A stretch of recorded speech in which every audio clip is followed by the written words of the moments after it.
మీకు ఎప్పుడైనా ధర్మాన్ని పట్టుకోవలసినటువంటి సందర్భం ఏర్పడినప్పుడు, జీవితంలో సంక్లిష్ట స్థితి ఏర్పడినప్పుడు, రాముడు ఇటువంటి కష్టంలో ఏం చేశాడు అని ఆలోచించవలసి వస్తే, రాముడు దేవుడు కాబట్టి అలా చేశాడు అనుకున్ననాడు రామాయణం మనకెందుకు పనికిరాదు.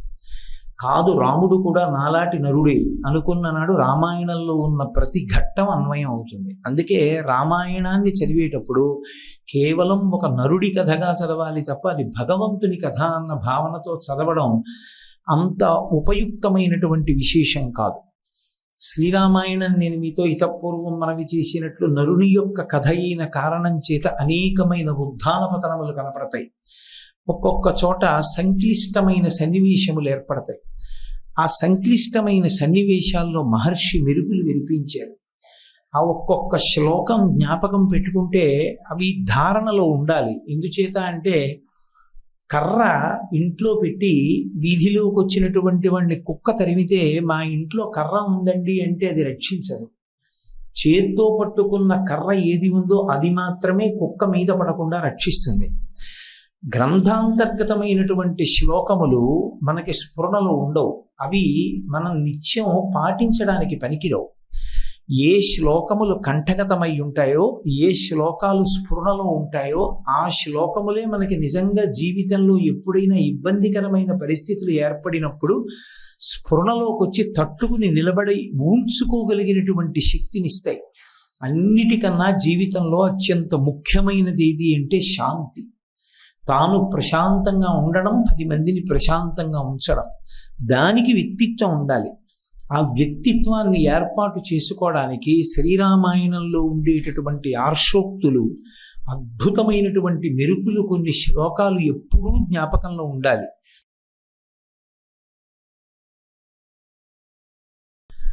శ్రీరామాయణం ఆది కావ్యం, నరుడి కథ. నేను మీకు మొట్టమొదటి రోజునే మనవి చేసి ఉన్నాను, రామచంద్రమూర్తి అవతారమే ఒక నరుడిగా వచ్చాడు. అందుకే వాల్మీకి మహర్షి ప్రశ్న చేసినప్పుడు కోన్వస్మిన్ సంప్రదం లోకే గుణవాన్ కశ్చ వీర్యవాన్ ధర్మజ్ఞశ్చ కృతజ్ఞశ్చ సత్యవాక్యో దృఢవ్రతః చారిత్రేణ చ కో యుక్తః సర్వభూతేషు కో హితః విద్వాన్ కః కస్సమర్థశ్చ కశ్చైక ప్రియదర్శనః ఆత్మవాన్ కో జితక్రోధో ద్యుతిమాన్ కో నలసూయకః కస్య బిభ్యతి దేవాశ్చ జాతరోషస్య సంయుగే అని అడిగాడు. ఈ 16 గుణములు పరిపూర్ణముగా కలిగినటువంటి మానవుడు ఈ లోకమునందు ఇప్పుడు ఉన్నాడా అని అడిగాడు. అటువంటి గుణములు పరిపూర్ణముగా కలిగినటువంటి మానవుడు ఇప్పుడు ఈ లోకంలో ఉన్నాడు అని నారద మహర్షి సంక్షేప రామాయణాన్ని చెప్పిన మీదట వాల్మీకి మహర్షి రామాయణాన్ని రచన చేశారు. వాల్మీకి మహర్షికి చతుర్ముఖ బ్రహ్మగారు ఇచ్చినటువంటి వరం. ఆయన ఎప్పుడు శ్రీరామాయణాన్ని రచన చెయ్యాలని కూర్చున్నా ఆయన ఆచమనం చేసి ఘంటం చేత్తో పట్టుకోగానే రామాయణ కథలో ఉన్నటువంటి వ్యక్తుల యొక్క నడవడి తెలియడం కాదు, వాళ్ళ మనస్సులలో ఏమనుకున్నారన్నది కూడా వాల్మీకి మహర్షికి అవగతం అయ్యేది. అలా తెలిసేటట్టుగా బ్రహ్మగారు వరం ఇచ్చారు. అందుకే రామాయణాలు ఎన్ని ఉన్నా వాల్మీకి రామాయణం ఒక్కటే పరమసత్యం. యథార్థముగా జరిగిన రామకథని చెప్పినటువంటిది పరమ ప్రామాణికము, పరమసత్యమైనటువంటిది వాల్మీకి రామాయణం ఒక్కటే. కానీ రామకథ మృత సంజీవని కనుక ఎన్ని మాటలు చెప్పినా చెప్పవలసిందే కనుక ఎందరో మహాత్ములు తమ తమ భావములను చొప్పించి ఆనందించి ఆవిష్కరించి శ్రీరామాయణాన్ని అందించారు. కానీ ఎప్పుడైనా రామకథలో యథార్థంగా జరిగింది ఏమిటి అన్నది తెలుసుకోవాలి అంటే ఒక్క వాల్మీకి కృతమైన శ్రీరామాయణాన్ని మాత్రమే చదవాలి. అందున వాల్మీకి రచించిన రామాయణానికి ఒక ప్రత్యేక ప్రతిపత్తి ఉంది. భాగవతాన్ని వ్యాస భగవానుడు సంస్కృతంలో రచన చేసినప్పటికీ 12 స్కంధాల్ని కూడా పోతన గారు ఆంధ్రీకరించారు. ఆంధ్రీకరించినప్పుడు వారు తెలుగు భాషకి ఎంత గౌరవాన్ని, శక్తిని కట్టబెట్టారంటే మహాభాగవతంలో ఉన్నటువంటి కొన్ని ఘట్టములు తెలుగు భాషలో చదువుకున్నా కూడా సంస్కృత భాగవతం చదువుకుంటే ఏ ఫలితం వస్తుందో అదే ఫలితం వస్తుంది.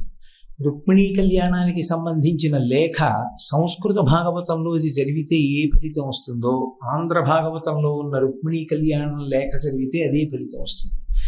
గజేంద్రమోక్షణ ఘట్టంలో సంస్కృత భాగవతంలో ఉన్నటువంటి శ్లోకాలు చదివితే ఏ ఫలితం వస్తుందో ఆంధ్ర భాగవతంలో పోతన గారు రచన చేసినటువంటి గజేంద్ర మోక్షణ కథ అంతర్గతమైనటువంటి ఆ పద్యములను చదివినప్పటికీ అదే ఫలితం వస్తుంది. కానీ రామాయణం దగ్గరికి వచ్చేటప్పటికీ జయమంత్రాన్ని ఎవరైనా ఆంధ్రీకరించినా, జయమంత్రం సంస్కృతంలో వాల్మీకి కృతమైంది చదివితే మంత్రశక్తి ఉంటుంది తప్ప ఆంధ్రీకరించినటువంటి ఏ గ్రంథానికి కూడా ఆ శక్తి రాలేదు. అది ఒక్క వాల్మీకి రామాయణానికి ఉన్నటువంటి గొప్పతనం. అసలు వాల్మీకి రామాయణంలో వాడినటువంటి సంస్కృతం ఎంత గొప్పదంటే, ఏ భాష వారు చదివితే ఆ భాష వారిది మా భాషలో ఉందంటారు తప్ప సంస్కృతంలో ఉందనుకోరు. అంత సరళమైన సంస్కృతంలో అంత అద్భుతంగా అందించారు వాల్మీకి.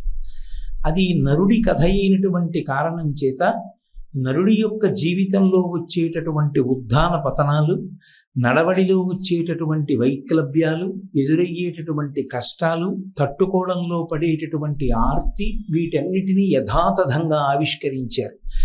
నేను శ్రీ మహావిష్ణువుని కనుక నేను సమస్త శోకములకు అతీతుణ్ణి, నాకు దుఃఖం ఉండదని రాముడు అనలేదు. సీతమ్మ కనపడకపోతే గుండెలు బాదుకుని ఏడ్చాడు. దశరథ మహారాజు గారు మరణిస్తే విశేషమైనటువంటి శోకమునకు వశుడయ్యాడు. మిగిలిన అవతారములు అలా కాదు.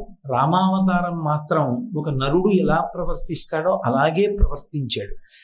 యుద్ధకాండలో రామరావణ సంగ్రామం అయిపోయి రావణాసురుడు హతుడైన తరువాత దేవతలందరూ ప్రత్యక్షమై దేవేంద్రుడే రామచంద్రమూర్తిని పిలిచి, నువ్వు శ్రీ మహావిష్ణువువి అన్నా సరే, కాదు నేను దాశరథిని, దశరథ మహారాజు గారి కొడుకుని, నేను నరుణ్ణి, నాకు తెలియదు, నేను విష్ణువుని కానన్నాడు.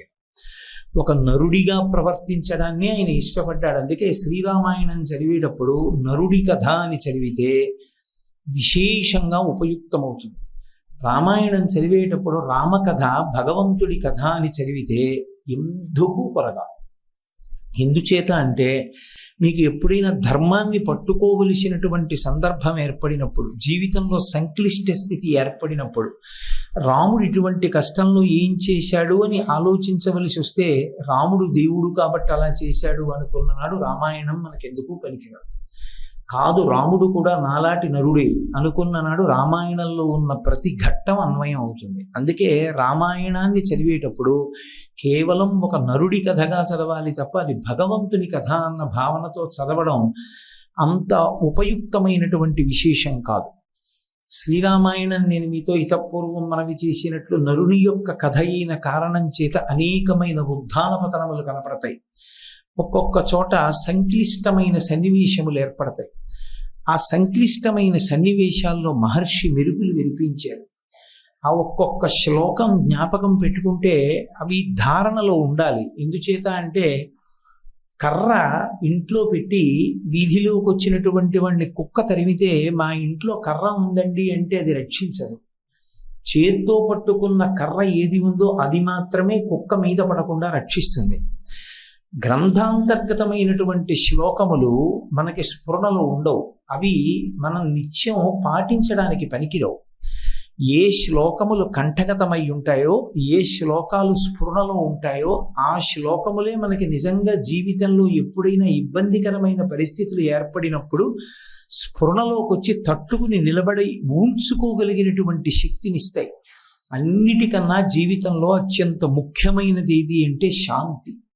తాను ప్రశాంతంగా ఉండడం, 10 మందిని ప్రశాంతంగా ఉంచడం. దానికి వ్యక్తిత్వం ఉండాలి. ఆ వ్యక్తిత్వాన్ని ఏర్పాటు చేసుకోవడానికి శ్రీరామాయణంలో ఉండేటటువంటి ఆర్షోక్తులు, అద్భుతమైనటువంటి మెరుపులు, కొన్ని శ్లోకాలు ఎప్పుడూ జ్ఞాపకంలో ఉండాలి. అటువంటి శ్లోకాలలో 2 శ్లోకాలు భిన్నమైనటువంటి రీతిలో, ఒకటి క్రిందకి దిగిపోవడాన్ని చెప్తే, ఒకటి పైకి ఎక్కడానికి మార్గాన్ని చెప్తుంది. ఒకటి బాలకాండలో చెప్తే, ఒకటి సుందరకాండలో చెప్పారు మహర్షి. శోకో నాశయితే ధైర్యం, శోకో నాశయితే శృతం, శోకో నాశయితే సర్వం, నాస్తి శోక సమోరిభు. ఇది అయోధ్యకాండ. వేరొకటి సుందరకాండలో చెప్పారు. సుందరకాండలో చెప్పినప్పుడు అనిర్వేద శ్రియో మూలం అనిర్వేద పరం సుఖం, అనిర్వేదో హి సతతం సర్వార్థేషు ప్రవర్తక, కరోతి సఫలం జన్మో కర్మయత్తత్కరోతి సహ, తస్మాత్ అనిర్వేద కృతం యత్నం చేష్టేహి ఉత్తమం అంటారు. ఈ 2 శ్లోకాలు ఎప్పుడూ జ్ఞాపకంలో ఉంటాయి. అసలు నన్ను స్వతంత్రించి చెప్పమంటే ఒక మాట అంటాను, మనుష్య జన్మ ఎత్తినటువంటి వాళ్ళకి ఈ 2 శ్లోకాలు ధారణలో ఉండాలి. ఈ 2 శ్లోకాలు ధారణలో ఉంటే వాడు బంతి అవుతాడు. శ్లోకాలు ధారణలో లేకపోతే మృత్పిండం అవుతాడు. మృత్పిండం అంటే మట్టి ముద్ద. మట్టి ముద్ద చేతిలో పట్టుకుని ఎగరేసి ఆడుతున్నారనుకోండి, ఏ కారణం చేతనైనా కిందకి కానీ జారి పడిందో ఇక పైకి లేవదు. బంతి అలా కాదు, ఎంత బలంగా కింద పడుతుందో అంత బలంగా పైకి లేస్తుంది. ఆ పైకి లేవగలిగిన శక్తి కానీ నశించిపోయింది ఆ మనుష్యుడిలో, అక్కడితోటి ప్రమాదం వస్తుంది. అందున శోకం అనేటటువంటిది ఆవరించనటువంటి జీవితం ఉండదు. శోకము 2 కారణముల చేత కలుగుతుంది. ఒకటి, మనుష్యుడు తనంత తానుగా ఉండేటటువంటి రాగము, ద్వేషము, వీటి వలన కలుగుతుంది. రాగము అంటే ఏదో ఒక వస్తువు మీద ఉండేటటువంటి విశేషమైన వ్యామోహం, దాన్ని పొందాలనేటటువంటి ఆతృత. ఎవరో ఒక ఆయనకి ఓ ఆవుని కొనుక్కుని ఇంట్లో పెట్టుకుని రోజు గోసేవ చెయ్యాలని కోరిక. ఆయన ప్రారంధం ఎప్పుడు ఓ అపార్ట్మెంట్లో ఏ 2nd ఫ్లోర్లోనో 3rd ఫ్లోర్లోనో ఉండవలసి వచ్చింది అనుకోండి, ఆయన గుర్తొచ్చినప్పుడల్లా బాధపడతాడు. అయ్యో, నేను ఒక్క గోవుని కొనుక్కుని ఇంట్లో పెట్టుకుని రోజు దాన్ని గడ్డితో తుడిచి కాస్త కుడితి పెట్టి దానికి ఇంత పృష్ఠభాగంలో పసుపు రాసి బొట్టు పెట్టి ఒక్క పువ్వు వేయలేకపోతున్నానే అని బాధపడతాడు. కాబట్టి ఎక్కడ కోరిక ఉంటుందో అక్కడ తీరనప్పుడు దుఃఖం ఉంటుంది. ఎక్కడ ద్వేషం ఉంటుందో, అంటే కోరికకి వ్యతిరేక పదం ద్వేషం, ఎక్కడ మనం ఇతరులను ద్వేషించే కారణం ఉంటుందో అక్కడ కూడా శోకం ఉంటుంది. ఈ శోకము కోరిక తీరనప్పుడల్లా శోకం పుడుతుంటుంది. భాగవతంలో ఒక చిత్రమైనటువంటి విశేషం చెప్తారు. జీవితం అనగా ఏమి అంటే చేసిన సంకల్పాలు, అంటే కోరికలు. ఆ కోరికలు తీరినప్పుడు కలిగిన సుఖము, కోరికలు తీరనప్పుడు కలిగిన దుఃఖము కూడితే వచ్చినది జీవితము, అంతే.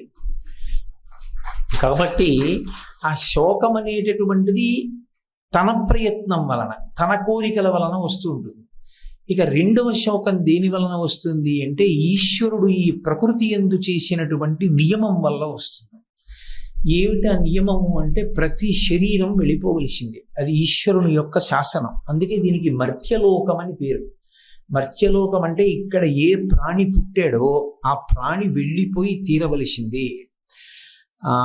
భాగవతంలో పోతన గారు ప్రహ్లాదోపాఖ్యానంలో మాట్లాడుతూ హిరణ్యాక్షుడు మరణించినప్పుడు హిరణ్యకశిపుడు తల్లికి ఆ తర్వాత మరదల్ని ఊరడించడానికి వెళ్ళి ఓ మాట చెప్తాడు. మచ్చిక వీరికెల్ల బహుమాత్రము చూజ్యము దేహి పుట్టుచున్ చచ్చుచునుండ చూచెదరు తా సవకమానడు వారి భంగి ఈ చచ్చిన వానికి ఇచ్చెదరిదెక్కడి చూజ్యము ఎచ్చట నుండి వచ్చనచ్చటికి పువ్వుట నైజము ప్రాణికోటికి అంటాడు. ఇదో చిత్రమైన ప్రపంచం. ఇందులో ఎవరూ ఉండిపోయేవాళ్ళు లేరు, అందరూ వెళ్ళిపోయేవాళ్ళే. మచ్చిక వీరికెల్ల బహుమాత్రము చూజ్యము దేహి పుట్టుచున్ చచ్చుచునుండ చూచెదరు తా చావకమానుడు వారి భంగి ఈ చచ్చిన వానికి ఇచ్చెదరు. అందరూ వెళ్ళవలసిందే, కానీ ఎవరో ఒకడు చనిపోయినప్పుడు మిగిలిన వాళ్ళు ఏడుస్తుంటారు. ఎందుకంటే వాడు వెళ్ళిపోయాడు, మేము ఉండిపోయామని. కానీ వాళ్ళు వెళ్ళిపోవలసిందేగా. ఎచ్చట నుండి వచ్చనచ్చటికి పోవుట నైజము ప్రాణికోటికి. ఎక్కడి నుంచి వచ్చాడో అక్కడికి వెళ్ళిపోవద్దా? నేను హైదరాబాద్ వచ్చాను, ఉండిపోతానా ఏమి? వెళ్ళిపోతాను మళ్ళీ కాకినాడ వెళ్ళిపోయిన వాడిని కాకినాడలో ఉండిపోతానా ఏమి? 10 ఏళ్ళు కాకపోతే 15 ఏళ్ళు కాకపోతే 20 ఏళ్ళు. నేడో రేపటికో కాదేమి ఏనాటికో అంటాడు దుర్జటి. అలా ఎక్కడి నుంచి వచ్చానో మళ్ళీ అక్కడికి వెళ్ళిపోవలసిందే. కాబట్టి ఎచ్చట నుండి వచ్చనచ్చటికి పోవుట నైజము ప్రాణికోటికి. ప్రకృతి యందు ఈశ్వరుని యొక్క శాసనం. ఏ ప్రాణి ఉండడానికి వీల్లేదు. ఈ లోకంలో పుట్టాడు అంటే ఆ ప్రాణి వెళ్ళిపోవలసిందే ఏదో ఒక రోజున. అలా వెళ్ళిపోవడం అనేటటువంటిది ఈశ్వర శాసనం కనుక ఆ ప్రాణి వెళ్ళిపోయినప్పుడు మిగిలిన వాళ్ళు బాధపడతారు అనుబంధము వలన. ఓ తల్లి వెళ్ళిపోతుంది, తండ్రి వెళ్ళిపోతాడు, తాతగారు వెళ్ళిపోతారు. అంతకన్నా కిందవి చెప్పకూడదు, అమంగళకరం కనుక ఆ మాటలు నోటితో అనకూడదు. పెద్దవాళ్ళని అనడం, ఆ పెద్దవాళ్ళు వెళ్ళిపోవడం అనేటటువంటిది తథ్యం కాబట్టి అక్కడ వరకు అనొచ్చు. కాబట్టి వెళ్ళిపోవడం అనేటటువంటిది జరుగుతుంది, కానీ అనుబంధం అనొకటి ఉంటుంది. అమ్మని మించినటువంటి రూపం లోకంలో ఇంకోటి ఉండదు. రాశీభూతమైనటువంటి ఆప్యాయత అమ్మంటే. అటువంటి అమ్మ వెళ్ళిపోయినా, నాన్నగారు వెళ్ళిపోయినా, తాతగారు వెళ్ళిపోయినా ఏడుస్తాడు, శోకాన్ని పొందుతాడు. అసలు ఇంకొక మాట చెప్పాలి అంటే, అలా శోకించకపోతే వాడు మనుష్యుడు కాడు. మనుష్యుడన్న తర్వాత శోకించి తీరుతాడు. ఆ అనుబంధం ఉండాలి. ఆ అనుబంధం లేకపోతే దానికి, ఆ జీవితానికి అర్థం లేదు.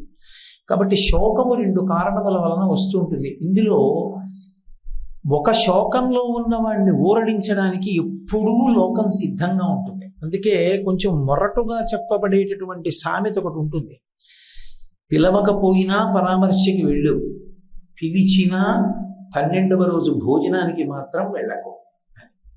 ఎందుచేత అంటే, పిలవకపోయినా వారిని ఊరడింప చేసి మళ్ళీ సమాజంలో వాడి కర్తవ్యంలో వాడిని నిలబెట్టాలి. అందుకని వెళ్ళాలి, వెళ్ళి ప్రోత్సహించి మళ్ళీ జీవనంలోకి తీసుకురావాలి, జీవన స్రవంతిలోకి. భోజనానికి వెళ్ళొద్దంటారు. కారణం ఏమంటే, ఏమో పాపం ఉందో లేదో, ఏదో తల్లో తండ్రో వెళ్ళిపోయారని భోజనాలు పెడుతున్నాడు, ఉందో లేదో తెలుసుకోకుండా గబుక్కుని వెళ్ళిపో భోజనానికి. ఉంది అని స్థిరత్వం కుదిరితే వెళ్ళొచ్చు, దాంట్లో ఏం సందేహం లేదు. కాబట్టి ఊరడించడం అనేటటువంటిది ఒక శోకమునందు ఎప్పుడూ లోకం సిద్ధంగా ఉంటుంది. తల్లో తండ్రో వెళ్ళిపోయినప్పుడు ఊరడించడానికి సమాజం అంతా కూడా నడుము కట్టుకుని ఉంటుంది. మేము ఉన్నాము అని అంటగా నిలబడతారు. ఇంకొక శోకం ఉంటుంది, అది స్వయంకృతం. స్వయంకృతం అని నేను ఎందుకంటున్నానంటే, నేను ఒక మాట అంటే మీరు కొంచెం వెంటనే దాని గురించి ప్రతిస్పందించకండి, మీరు బాగా ఆలోచించండి.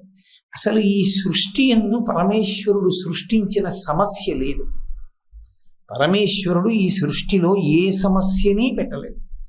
ఆయన సృష్టి చాలా చక్కగా తేటతెల్లంగా, ఎక్కడ ఏ ఇబ్బంది లేకుండా ఏర్పాటు చేశాడు. హాయిగా మీరు ఇలా జీవించండి అన్నాడు. సమస్య అన్నది ఎప్పుడైనా ఎక్కడైనా పుడితే కేవలము మనసులలో ఉండేటటువంటి రాగద్వేషముల వలన జనిస్తుంది తప్ప, అసలు అవి లేనప్పుడు నిష్కల్మషంగా ఉన్నాడు అనుకోండి, అసలు సమస్య అన్నది ఏర్పడే అవకాశం ఉండదు. అందుకే ఈ కష్టం అనేటటువంటిది మనిషికి ఎప్పుడు జనిస్తుంది అంటే మనోజనితం. అందుకే కష్టం అన్నది అందరికీ ఒకలా ఉండదు. వేదాంతంలో ఒకడికి కష్టం, ఒకడికి కష్టం కాదు. యథార్థమునకు కష్టము సుఖమునకు హేతు, సుఖము కష్టమునకు హేతు. నేను ఈ మాట అంటే మీకు కొంచెం అయోమయంగా అనిపించవచ్చు. కష్టం ఎక్కడుందో అదే సుఖానికి కారణమవుతుంది. ఏది సుఖమో అదే కష్టానికి కారణమవుతుంది. నేను మీకు తేలిగ్గా అర్థమయ్యేటట్టు చెప్పాలి అంటే, నేను ఉదయిస్తున్న సూర్యబింబాన్ని చూడాలి అనుకున్నాను. నడుస్తూ వస్తున్నాను, ఒక పెద్ద చెట్టు అడ్డొచ్చింది. అరే రే, ఈ చెట్టు అడ్డొచ్చిందిరా, సూర్యబింబం కనపట్టలేదనుకున్నాను. గాలి వేసి చెట్టు కొమ్మలు ఇలా పక్కకి వెళ్ళాయి. ఇప్పుడు నాకు సూర్యబింబం కనపడింది. సూర్యబింబం కనపడడానికి ఏది కారణం? ఆ కొమ్మలే, అవి పక్కకి వెళ్ళడమే. ఆ వెళ్ళిన కొమ్మలే కాసేపు ఆగి మళ్ళీ అడ్డొస్తాయి. ఇప్పుడు మళ్ళీ ఎవరు దుఃఖానికి కారణం? ఆ చెట్టు కొమ్మలే. ఏది సుఖానికి కారణమో అదే దుఃఖమునకు కారణము. ఎందుచేత అంటే, దేని వలన ఎక్కువ సుఖాన్ని పొందుతావో అదే ఎక్కువ దుఃఖానికి కూడా కారణం అవుతుంది. కారణం ఏంటంటే, దాని మీద అంత అభిమానం ఏర్పడిపోయింది కాబట్టి, అది సృష్టిలో వెళ్ళిపోవడం జరుగుతుంది కాబట్టి, అది వెళ్ళిపోయిన నాడు నువ్వు దాన్ని తట్టుకోలేక విశేషమైన శోకానికి గురవుతాడు. 2, మనం గత జన్మలలో చేసిన పాపపుణ్యములు ఉంటాయి. అవి ఈ జన్మలో సుఖదుఖములుగా అనుభవంలోకి వస్తాయి. దేవి భాగవతంలో వ్యాసుడు అంటాడు, కాలోహి బలవాన్ కర్త సతతం సుఖదుఖయోహో నరాణం పరతంత్రాణం పుణ్యపాపానయో గతః అంటాడు. ఏదో గతంలో చేసిన పాపం పుణ్యం ఉన్నాయి, అటువంటి వారికే మర్త్యలోకంలో జన్మనిస్తారు. ఎవరికి తెలుసు? ఒక్క పరమేశ్వరుడికే తెలుసు, మనకి తెలియదు. ఆయన వాటిని లెక్కలో పెట్టుకుంటాడు. పెట్టుకుని ఇవాల్టి రోజున వీడికి పాపానికి ఫలితం ఇస్తున్నానంటాడు. ఆ రోజున దుఃఖించాలి. ఒక రోజున చేసిన పుణ్యానికి ఫలితం ఇస్తున్నానంటాడు, సుఖిస్తాడు, నవ్వుతాడు. ఓ రోజు ఏడుస్తాడు, ఓ రోజు నవ్వుతాడు. ఒక రోజులోని ఓ గంట నవ్వుతాడు, ఓ గంట ఏడుస్తాడు. ఇది పరమేశ్వరుని యొక్క లీలా విలాసం. ఆయన కర్మ ఫలితాన్ని అనుభవింపచేస్తాడు శరీరాన్ని ఇచ్చి. ఇందులో శోకము రావడం అంటూ జరుగుతుంది. మనుష్య జన్మ యందు శోకము లేకుండా ఉండదు. అసలు మొట్టమొదట ప్రాథమికంగా ఈ విషయాన్ని ఎట్టి పరిస్థితుల్లో అంగీకరించవలసినదే. నాకు ఏ కష్టం ఉండకూడదండి, నాకు ఏ దుఃఖం ఉండకూడదండి అంటే అసలు మనుష్య జన్మలో ఉండడు. మనుష్య జన్మలో ఉన్నాడు అంటే దాని అర్థం ఏమిటంటే సుఖము దుఃఖము రెండూ అనుభవించి తీరవలసిందే. అందుకు అవసరమైతేనే మనుష్య శరీరాన్ని ఇస్తారు, లేకపోతే మనుష్య శరీరంలోకి ప్రవేశపెట్టరు. కేవల సుఖాలే అనుభవించాలి, పుణ్య ఫలితమే ఇతని చేత అనుభవింపచేస్తాను అన్నాడు అనుకోండి ఈశ్వరుడు, దేవతల యొక్క శరీరంలోకి ప్రవేశపెడతారు. అప్పుడు కేవలం సుఖమే. క్షీణే పుణ్యే మర్త్యలోకం విశంతి, ఆ పుణ్యం అయిపోయాక మళ్ళీ కింద పడిపోతాడు. సుఖం దుఃఖం పాపం పుణ్యం రెండూ అనుభవించెయ్యాలంటే మనుష్య శరీరంలోకి వస్తాడు. అందుకే అసలు మనుష్యుడు ఎప్పుడూ దేనికి సిద్ధంగా ఉండాలి అంటే అన్ని వేళలా సుఖంగా ఉండడము సాధ్యము కాదు, నేను ఈ శరీరంలో ఉన్నాను కనుక. ఓ జ్వరం వస్తుంది, క్రిందటి సంవత్సరం 2 గంటలు కూర్చుని మాట్లాడినటువంటి వాడు ఈ సంవత్సరం కుర్చీలో కూర్చోవచ్చు, మోకాళ్ళు నొప్పొచ్చి సిద్ధపడి ఉండాలి. ఎందుకని అంటే శరీరం కాబట్టి, శరీరం వలనే దుఃఖం అనుభవింపచేయాలి కాబట్టి ఈశ్వరుడు ఏదో గత జన్మల్లో చేసిన పాపం పోవడానికి ఓ మోకాళ్ళు నిప్పెట్టేటట్టుగా చేసి ఆ పాపాన్ని అక్కడతో తీసేస్తాడు. అంతే తప్ప ప్రతి చిన్న విషయానికి కూడా అయ్యో నాకు దుఃఖం ఏమిటండి, నాకు దుఃఖం ఏమిటండి, నాకు దుఃఖం ఏమిటండి అనుకున్నవాడు అసలు జీవితంలో ఏదీ సాధించలేడు. ఎందుచేత అంటే కుండలో నీళ్లు ఎందుకు పోస్తారు? చల్లగా ఉండాలి కాబట్టి పోస్తారు. నీళ్లు వేడిగా ఉంచుకోవాలనుకున్నవాడు కుండలో ఎందుకు పోస్తాడు? కుండలో పోయిడు, ఎండలో పెడతాడు. కుండలో పోసిన నీరు చల్లగా ఉండాలనుకున్నట్టే ఈ కుండలోకి ఈశ్వరుడు ప్రవేశపెట్టాడు అంటే సుఖదుఖములు రెండూ అనుభవింపచేయడానికే ప్రవేశపెడతాడు. కాబట్టి దుఃఖస్పర్శ లేకుండా ఏ మనుష్యుడు ఉండడు.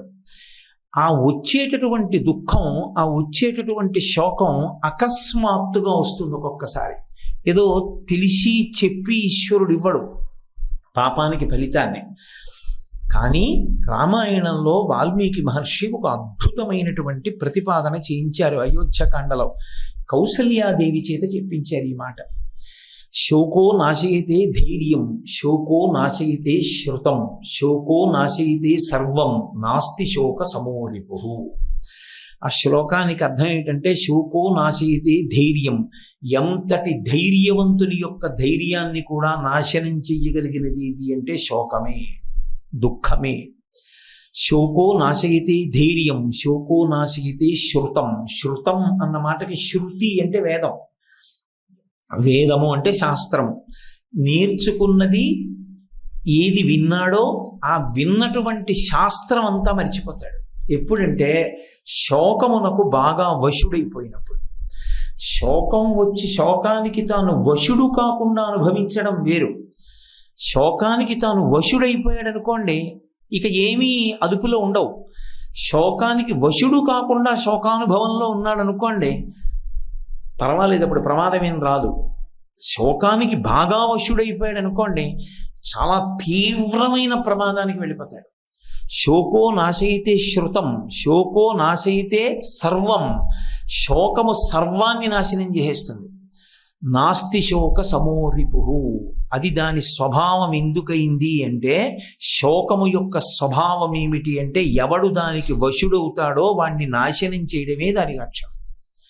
అందుకే శోకము రిపు శబ్దం వేశారు వాల్మీకి మహర్షి, శత్రువు అని పిలిచారు. అది చాలా ప్రమాదకరమైనది సుమా. శోకమునకు నువ్వు వశుడవైపోతే ఎంత ప్రమాదకరమైన స్థితికైనా పెడతావు. మీరు చూడండి, మీకు తేలిగ్గా అర్థం అవడానికి నేను ఒక్క మాట చెప్తా. విశేషంగా శోకానికి వశుడైపోయిన వాడు 2 మాటలు అంటాడు. ఒకటి, చంపేస్తానంటాడు అవతల వాడిని. అంటే తన శోకానికి వాడు కారణం అనుకున్నాడు అనుకోండి, వాడిని చంపేస్తానంటాడు. లేదా ఇక తాను ఆ శోకాన్ని తట్టుకోలేననుకున్నాడు, నే చచ్చిపోతానంటాడు. ఈ 2 దూష్యములే. ఈ 2 మాటలు నరజన్మలో అనకూడదు. నేను మీతో ఒక మాట మనవి చేస్తాను. ఆమరణ నిరాహార దీక్ష సంకల్పము మహాపాపము. తనని తాను చంపుకునేటటువంటి అధికారం శాస్త్రంలో లేదు. ఇది నువ్వు సృజించుకున్నది కాదు, ఈశ్వరుడు సృజించింది. ఇది ఈశ్వరుడు ఎందుకు ఇచ్చాడంటే గత జన్మలలో చేసుకున్న పాపపుణ్యాలు దీనితో అనుభవించేయమని ఇచ్చాడు. అందుకే మహాత్ముల యొక్క వేదాంత ధోరణి వేరుగా ఉంటుంది. కంచికామకోటి పీఠాధిపత్యం వహించిన ప్రాతస్మరణీయులు మహాపురుషులు చంద్రశేఖరేంద్ర సరస్వతి మహాస్వామి వారికి పూర్వాశ్రమంలో ఒక్కతే చెల్లెలు. ఆ చెల్లెలు కటిక దరిద్రంలో ఉండేవారు. ప్రపంచమంతటా ఉన్న వాళ్ళందరూ ఆయన శిష్యులే. వారు వృద్ధాప్యంలో ఉండగా నడిచి వస్తూ ఉంటే అన్ని వాహనాలు ఆపేసి రహదారులకి రెండు పక్కల నేల మీద పడిపోయేవారు ఆయనకి నమస్కరిస్తూ. ఒకప్పుడు వచ్చి అడిగారు, మీ చెల్లెలు ఇంత దరిద్రంలో ఉన్నారు, మీరు ఒక్కసారి అంటే మేము ఆమెకి ఆర్థిక పరిపుష్టిని చేకూరుస్తాం. ఆయన కళ్ళు మూసుకొని కాసేపు ఆలోచించి అన్నారు, వద్దు, ఈ జన్మలో అనుభవించేనివ్వండి అన్నారు. మీరు ఒక్కటి ఆలోచించండి, గత జన్మలో చేసిన పాపం ఏదో ఉంది, ఆ పాపం పోవాలి. ఎలా పోతుంది? అనుభవంతో పోతుంది. అనుభవించేస్తే పోతుంది. ఎవరో ఒకడు తప్పు చేశాడు, వాడిని తీసుకెళ్లి కారాగారంలో పెట్టారు 3 నెలలు, పోయింది అక్కడితో వాడు చేసిన దోషం, వదిలిపెట్టేస్తారు బయటికి. అలాగే మనం పెట్టుకున్న తీరు ఎలా ఉంటుందో పరమేశ్వరుడు పెట్టిన శాసనం అలాగే ఉంటుంది. గత జన్మలలో చేసిన పాపాన్ని పోగొట్టుకోవడానికి ఇది ఒక సాధనం. దీంతో అనుభవిస్తే కానీ పోదు, ఇది అనుభవించాలి. ఇది అనుభవించాలి అంటే దీనికి రోగం ఒకటి వస్తుంది, రోగము చేత పోగొట్టుకుంటుంది. ఏదో బాధ కలగాలి, ఎవరో చాలా బాధపడిపోయి వేడిక్కిపోయేటట్టు ప్రవర్తించావు, ఓ 4 రోజులు నీకు జ్వరం వస్తుంది. ఇప్పుడు జ్వరం వచ్చింది అంటే ఒకడిని నువ్వు వేడెక్కించిన బాధ ఇప్పుడు పోయింది అని. అందుకే ఎవరికైనా ఏదైనా కష్టం వస్తే అయ్యో పాపం అంటారంటే గతంలో చేసిన పాపం ఇలా పోతుంది అని దాని అర్థం. కాబట్టి పాపం పోవాలన్నా, పుణ్యం యొక్క ఫలితాన్ని అనుభవించాలన్నా ఒక సాధనం ఒకటి ఉండాలి జీవుడికి. ఆ సాధనము శరీరం. అసలు పెద్ద రహస్యం అక్కడుంది. అందుకే లోకంలో ఒక సామెత ఉంటుంది, పాపీ చిరాయు సుకృతి గతాయు అని. పాపీ చిరాయు, చాలా కాలం బ్రతికినటువంటి వాడు పాపిష్ఠ అని. అంటే దాని అర్థం దీర్ఘాయుష్మంతులందరూ పాపిష్టి వాళ్ళేనా? కాదు, అలా కాదు, అర్థం చేసుకోవలసిందే. పాపాన్ని అనుభవింప చెయ్యాలి అనుకుంటే ఈశ్వరుడు శరీరాన్ని ఉంచాలి. చాలా కష్టపడిపోతూ కూడా ఉండిపోయాడు అనుకోండి, అప్పుడు పాపిష్టంగా ఉండిపోయాడు అని. ఎందుచేత అంటే శరీరాన్ని అలా ఉంచితే తప్ప వాడి పాపాన్ని అనుభవింప చేయడం కుదరదు. అందుకని జీవుణ్ణి విడుదల చేయకుండా ఉంచేస్తాడు ఈశ్వరుడు, ఆ శరీరంలో ఉంచుతాడు. అది ఎన్ని బాధలు పడిపోతూ ఉంటుందో అందులోంచి విడడం. ఆ విడని కారణం చేతి ఇప్పుడు ఆ దీర్ఘాయు ఎందుకు పనికొచ్చింది? పాపం అనుభవించడానికి పనికొచ్చింది. అందుకని పాపీ చిరాయు. అంతేగాని మహాత్ములైనటువంటి వారు దీర్ఘాయుష్మంతులైతే వారికి ఇది అన్వయం అవుతుందా అండి అంటే అన్వయం అవ్వదు. కాబట్టి శరీరము దేనికి ఉపకరణము అంటే సుఖదుఖములను అనుభవించడానికి ఈశ్వరుడిచ్చిన ఉపకరణం అయినప్పుడు దీన్ని కొన్ని కష్టాలు వస్తే యథార్థమునకు అదొక సంతోషకరమైనటువంటి విషయం. ఎందుకు సంతోషకరమైన విషయం అంటే గత జన్మలలో చేసుకున్న పాపం నశించిపోతుంది అక్కడతోటి. కాబట్టి వాడికి అనుభవంలో పోతోంది ఇంకా పాపం. కాబట్టి కష్టపడుతూ దాన్ని పోగొట్టేసుకోవడమే. అంతేకాని ఈ శరీరాన్ని తీసేస్తానంటే మళ్ళీ కొత్తగా ఇంకొక మహాపాపం వస్తుంది. ఈశ్వరుడు ఇచ్చినటువంటి ఉపకరణాన్ని ఈశ్వర శాసనం అయ్యే వరకు పడగొట్టడానికి వీల్లేదు. ఇది నేను కాదు అని తెలుసుకున్నటువంటి ముక్త పురుషుడు కూడా తనంత తాను ఇది పడిపోయే వరకు ఊరుకుంటాడు. అందుకే ఇది నేను కాదని తెలుసుకుని ఆత్మగా ఉండిపోయిన వాడిని జీవన్ముక్తుడు అంటారు. ఆయన శరీరం పడిపోయిన తర్వాత విదేహముక్తి పొందాడు అంటాడు. 2 మాటలు అందుకు వచ్చాయి శాస్త్రంలో. అందుకే భగవాన్ రమణుల దగ్గరికి వెళ్ళి ఈ శరీరంలో ఎందుకు ఉండిపోవాలి, ఇది నేను కాదని తెలిసినా కూడా అంటే వారు అద్భుతమైన మాట చెప్పారు. విస్తరాకు యొక్క చిట్ట చివరి ప్రయోజనం ఏమిటి? పెంటకుప్ప మీద పడేయడమే. అయినా ఆకులు, బాదమాకులు తేవాలి, కడగాలి, చీపురు పుల్లలన్నీ సన్నగా విరవాలి, కుట్టాలి, వేసుకోవాలి, దాని నిండా పదార్థాలు వడ్డించుకోవాలి, నెయ్యి వేసుకోవాలి, పరిశేచనం చెయ్యాలి, హవిస్సులు గుచ్చుకోవాలి, ఆ తర్వాత ఆ భోజనాన్ని చెయ్యాలి, భోజనం చేసిన తర్వాత ఉత్తరాపోసనం పట్టాలి, ఉత్తరాపోసనం పట్టిన తర్వాత ఆ విస్తరిని తీసి పెంటకుప్ప మీద వెయ్యాలి. అంతేకాని విస్తరాకు ప్రయోజనం పెంటకుప్ప మీదకి వెళ్ళడమని భోజనం చేయకుండా పుట్టిన విస్తరాకులన్నీ పట్టుకెళ్ళి పెంటకుప్ప మీద వేస్తున్నావా? వేయట్లేదు. విస్తరాకు ప్రయోజనం ఎటువంటిదో ఈ శరీరము యొక్క ప్రయోజనం అటువంటిది. దీనితో అనుభవించి, అందుకే దీనికి ఋతుమంతమని పేరు. దీనితో అనుభవించి కష్టం సుఖం అనుభవించి వైరాగ్యం అనేటటువంటి సుఖం వైపుకి అడుగులు వెయ్యాలి. అప్పుడు ఇక ఏది వచ్చినా సంగమును పొందడు. అందుకే వైరాగ్యానికి ఉదాహరణగా దేన్ని చెప్తారు అంటే గాలిని చెప్తారు. గాలి మల్లెపందిరి మించి ఎడుతుంది. మల్లెపూల సంగం తగులుతుంది, అబ్బా సువాసన అంటారు, గాలి పొంగిపోదు. అలా వెడుతుంటే ఒక కుక్క యొక్క కళేబరం మించి వెడుతుంది, వెళ్ళినప్పుడు అబ్బా దుర్వాసన అంటారు, గాలి బెంగపెట్టుకో. దేని నుంచైనా వెళ్ళిపోతుంది. దేనితోటి గాలికి సంగం ఉండదు. ఒకరు పొగిడారని లేదు, ఒకరు తెగిడారని లేదు, అన్నిటి మించి వెళ్ళినట్టు అన్నిటికీ తాను సాక్షిగా ఉంటాడు. పొంగు లేదు, కుంగు లేదు. తుల్య నిందా స్తుతిర్మౌలి సంతుష్టో ఏనకేనచిత్ అనికేత స్థిరమతి భక్తిమాన్ మే ప్రియో నరహ అంటాడు గీతాచార్యుడు భగవద్గీత భక్తి యోగంలో. అలా ఆ స్థితికి, వైరాగ్య సుఖానికి చేరుకోవాలి. అంతేకాని శరీరాన్ని పడగొట్టే ప్రయత్నం చెయ్యడం, వచ్చినటువంటి చిన్న దుఃఖానికి విచలితుడైపోవడం చెయ్యకూడదు. అలా చేస్తే శోకానికి వశుడయ్యాడా, ఎంత శోకం అన్న దానితో సంబంధం ఉండదు. అది మీరు ఎంతగా పుండుని కిలికితే అంత పెద్ద పుండు అయినట్టు. ఎంత చిన్న కారణానికి వచ్చిన శోకాన్నైనా భూతద్దం మనసు కాని పట్టుకుందా, అది చాలా పెద్ద శోకం కింద మారిపోతుంది. తట్టుకునే శక్తిని శాస్త్రాన్ని ఆధారంగా చేసుకుని, ధర్మాన్ని ఆధారంగా చేసుకుని పొందాలి మనిషి. అది చాలా అవసరం. లేకపోతే ఏమవుతుందంటే మహాపాపములన్నీ దీంట్లోంచి వస్తాయంటే శోకమునకు వశుడైపోవడం వల్లే వస్తాయి. మీరు చూడండి, సాధారణ స్థితిలో పాపం చేయడు. పాపము చెయ్యడానికి కారణం ఎక్కడి నుంచి వస్తుందంటే శోకము నుండే వస్తుంది. కోపం ఎందుకు వస్తుంది అంటే శోకంలోంచే వస్తుంది. బాధలోంచి కోపం వస్తుంది. కోపం వలన ఎంత తప్పైనా చేస్తాడు. అందుకే శోకమునకు వశుడు కాకుండా ఉండడం అన్నదానికి మనిషి ఎప్పుడూ ప్రయత్నం చేస్తూ ఉండాలి. అలా చేసే ప్రయత్నంలో ధార్మికంగా, అంటే దేహానికి వచ్చేటటువంటి కష్టాలు, ఇతరమైన కష్టములను, వాటిని గత జన్మలలో చేసుకున్న పాపములు క్షయమవుతున్నాయన్న భావనతో అనుభవించడం ఒకటి. 2, శోకం వచ్చినప్పుడు ఈశ్వరుడికే మొరపెట్టుకోవడం రెండో మార్గం. నేను దీన్ని తట్టుకోలేకపోతున్నానని ఆయనకి చెప్పుకోవడం పరమోత్కృష్టమైన మార్గం. ఎంతమందికి చెప్పినా ఉపయోగం ఉండదు. ఒక్క ఈశ్వరుడికి చెప్తే ఆయన ఆదుకుంటాడు. అదే భాగవత ప్రతిపాదన. కడుపులో ఉన్నటువంటి శిశువు మీద బ్రహ్మశిరోనామకాస్త్రం వేశాడు అశ్వత్థామ. పక్కన మామగారులు ఉన్నారు 5, ధర్మరాజు, భీముడు, అర్జునుడు, నకులుడు, సహదేవుడు. అయినా సరే ఉత్తర వాళ్ళ కాళ్ళ మీద పడలేదు.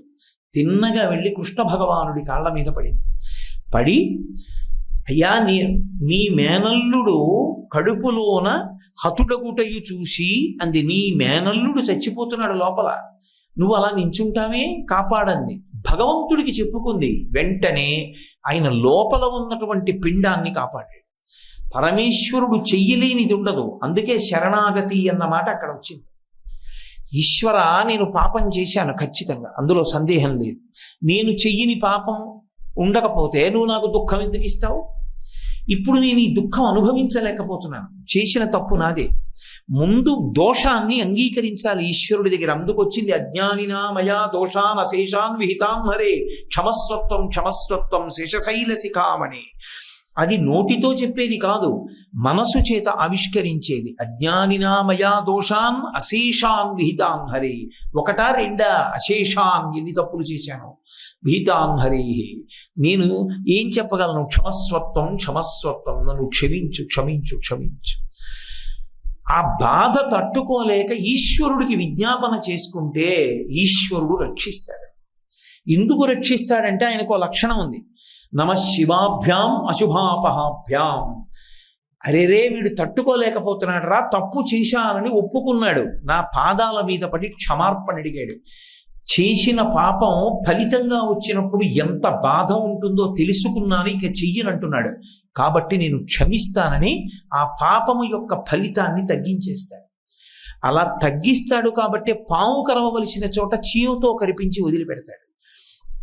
ఆపదామపహర్తారం దాతారం సర్వసంపదాం లోకాభిరామం శ్రీరామం భూయో భూయో నమామ్యహం. ఆపద అంటే మనకి తెలియకుండా వచ్చి పడిపోతున్నది, వాటిని తీసేస్తాడు. వాటి స్థానంలో ఆపదామపహర్తారం దాతారం సర్వసంపదాం. ధాతారం కాదు, దాతారం. అక్కడ ఆపదలను తీసేసి దాని స్థానంలో సంపదలను ఇస్తాడు. ఎప్పుడు? అసలు నేను ఖచ్చితంగా పాపం చేసి ఉన్నాను, లేకపోతే నేను మనుష్య జన్మలోకి రాను. ఈ భాండమునందున్నానంటే నాకు దోషాలున్నా ఏవో, ఈశ్వరా నన్ను మన్నించు అని త్రికరణ శుద్ధిగా ఎవరు శరణాగతి చేశాడో వాడిని ఈశ్వరుడు మన్నిస్తాడు. ఆ శరణాగతికి నిజానికి ఏమైనా ప్రత్యేకమైన పద్యాలు శ్లోకాలు ఉంటాయా అంటే ఉండవు. మనస్సు యొక్క ఆర్తితో ఆవిష్కరణం ఒక్కటే. దూర్జటి చెప్పుకున్నాడు, రోషీరోయదు కామినీ జనుల తారుణ్యోరు సౌఖ్యంబులన్ బాసీబాయదు పుత్రమిత్ర ధన సంపద్భ్రాంతి వంచాలతల్ కోశీకోయదు నమనంబకట నీకున్ ప్రీతిగా సత్క్రియల్ చేసి చేయదు దీని తుళ్ళన చవే శ్రీకాళహస్తీశ్వర అన్నాడు. వెళ్ళి చెప్పుకున్నాడు బలహీనత. అది శరణాగతి అన్న మాటకు అర్థం. అందుకే అలా చెప్తే వినపడుతుందా అండి, మన మనసులో అనుకుంటే వినపడుతుందా? వినపడి తీరుతుంది. రామకృష్ణ పరమహంసని ఎవరో ఒక ఆయన అదే అడిగాడు, అలా మనం మనసులో ప్రార్థన చేస్తే పరమేశ్వరుడికి వినపడుతుందా అని అడిగితే పరమహంస ఒక అద్భుతమైన మాట చెప్పారు. నీ ఇంట పాకుతున్న చీమలలో అతి చిన్న చీమను ఒక దాన్ని పట్టుకుని జాగ్రత్తగా కంసాలి దగ్గరికి తీసుకెళ్ళి దానికి ఎన్ని కాళ్ళున్నాయో లెక్క పెట్టించి ఒక్కొక్క కాలుకి పెట్టడానికి సరిపోయే గజ్జల పట్టాలు చేయించి కంసాలి చేసి ఇచ్చే వరకు చీమని నీ ఇంట్లో రక్షించి పట్టాలు చేసి ఇచ్చిన తరువాత చీమ కాళ్ళకి గజ్జాల పట్టాలు పెట్టి విడిచిపెట్టినప్పుడు చీమ పాకుతుంటే కదిలిన కాళ్ళకి కట్టినటువంటి గజ్జల పట్టాల నుండి వచ్చిన సవ్వడిని వినగలిగిన చెవులు ఉన్నవాడు ఈశ్వరుడు.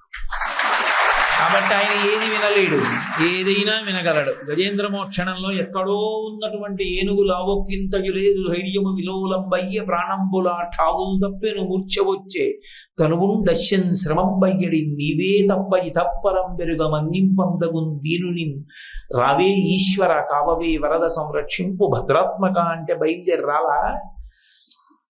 అక్కడుంది శరణాగతి యొక్క అందం. అందుకే శోకము నుండి తప్పుకునేటటువంటి మార్గాన్ని ప్రతిపాదిస్తుంది. శోకము ఎంత ప్రమాదకరమైనదో చెప్తుంది.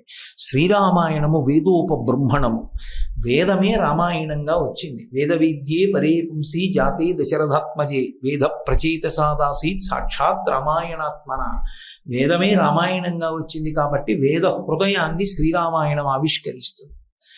ఒకానొక సందర్భంలో కౌసల్యాదేవి ఈ శ్లోకం చెప్పవలసి వచ్చింది. ఎప్పుడు చెప్పింది ఈ శ్లోకం అంటే ఆవిడ చెయ్యకూడనంతటి మహాపాపాన్ని చేశాక చెప్పింది ఈ శ్లోకం. కానీ ఆమె పాపము ఆమె యొక్క పశ్చాత్తాపము వలన పరమేశ్వర స్వరూపుడైన భర్త యొక్క అనుగ్రహము వలన పోయింది అక్కడతో. ఎక్కడ ఏర్పడింది ఈ సందర్భం అంటే రామచంద్రమూర్తి తండ్రిని సత్యమునందు నిలబెట్టడం కోసమని తమ్ముడైన లక్ష్మణస్వామితో భార్య సీతమ్మతో కలిసి 14 సంవత్సరములు అరణ్యవాసం చేయడానికి అయోధ్య నగరాన్ని విడిచిపెట్టి వెళ్ళిపోయారు. వెళ్ళిపోయిన తరువాత సుమంత్రుడు వెళ్ళాడు రథానికి సారథ్యం వహిస్తూ. ఆ సుమంత్రుడు తిరిగి వచ్చిన తరువాత వినాలి అసలు అరణ్యంలో రామలక్ష్మణులు సీతమ్మ ఏ కష్టాలు పడుతున్నారో తెలుసుకోవాలి. పాపం దశరథ మహారాజు గారు రాముడు అరణ్యవాసానికి వెళ్ళిపోయాడనేటటువంటి బాధ తట్టుకోలేక ఆ అయోధ్య నగరంలోకి వచ్చి స్పృహ తప్పి కింద పడిపోయాడు.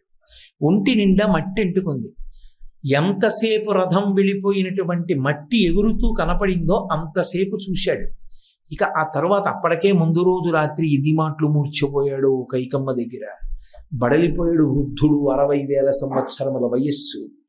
ఆ పడిపోయినటువంటి వాణ్ణి ఒక పక్కన కౌసల్య ఒక పక్కన కైకమ్మ వచ్చి పైకి లేపుతున్నారు.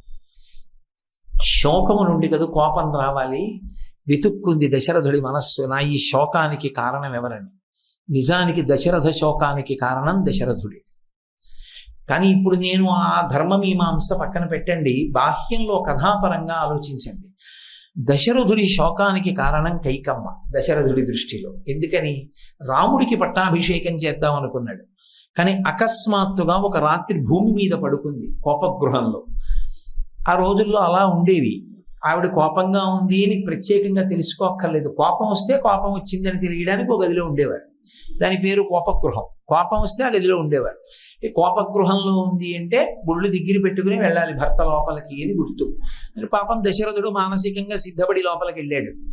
ఆమె చాలా వాదించింది. 2 వరాలు ఇచ్చావు, నాకు వరాలు ఇమ్మంది. 9 వర్షాణి దండకారణ్యమాశ్రిత చీరాజన జటాధారి రామో భవతు తాపస అభిషేక సమారంభో రాఘవస్యోపకల్ప్యతాం అనేనైవాభిషేకేన భరతో మెభిషిచ్యతాం అంది.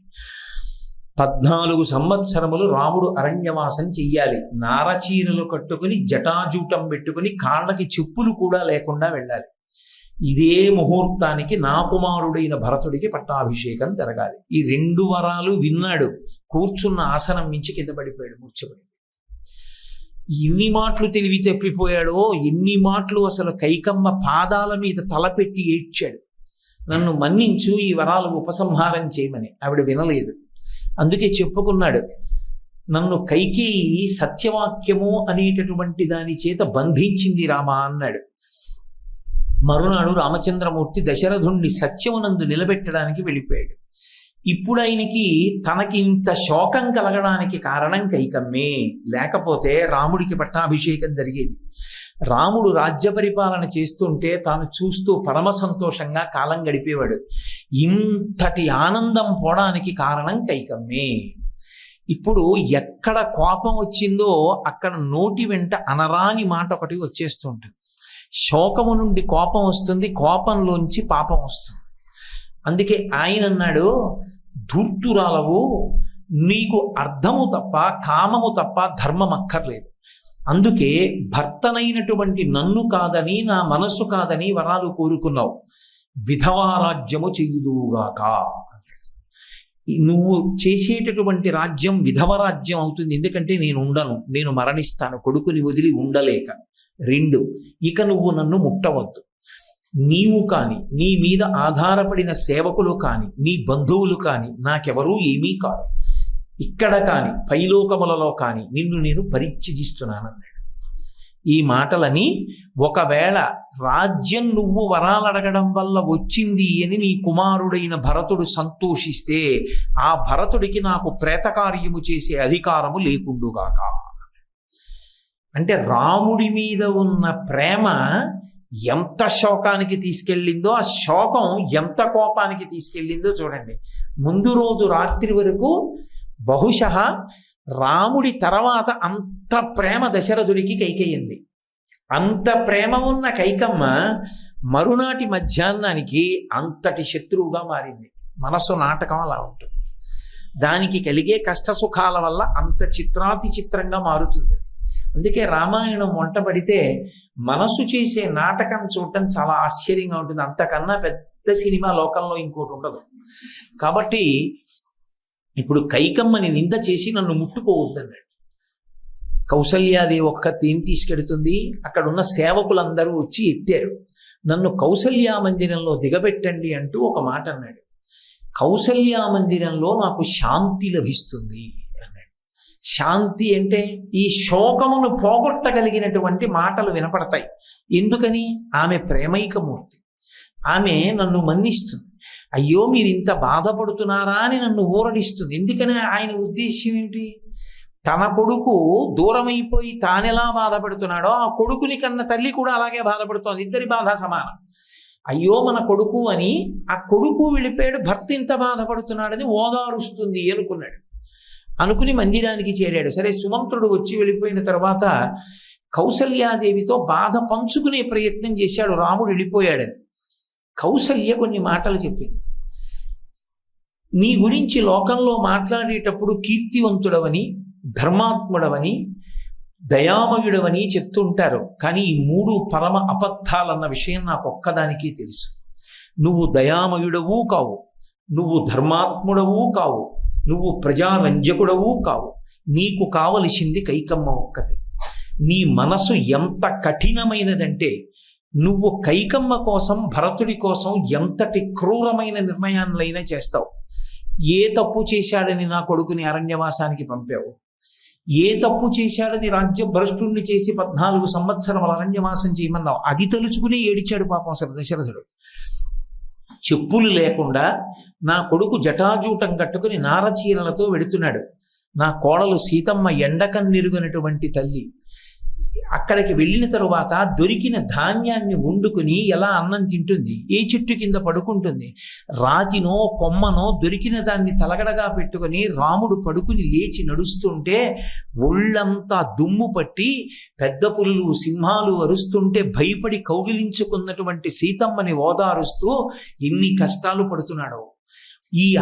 ఎవరికైనా ఆడదానికి ఈ లోకంలో 4 దిక్కులున్నాయి. 4 దిక్కులంటే నలుగురే ఆమెకి శరణ్యం.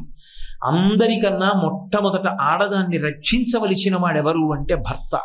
ఆమె ఒక్కడే ఆమెకి రక్షకుడు. ఆ భర్తయే భార్యని ద్రోహం చేస్తే అంతకన్నా దారుణమైన విషయం ఇక లోకంలో ఇంకొకటి లేదు.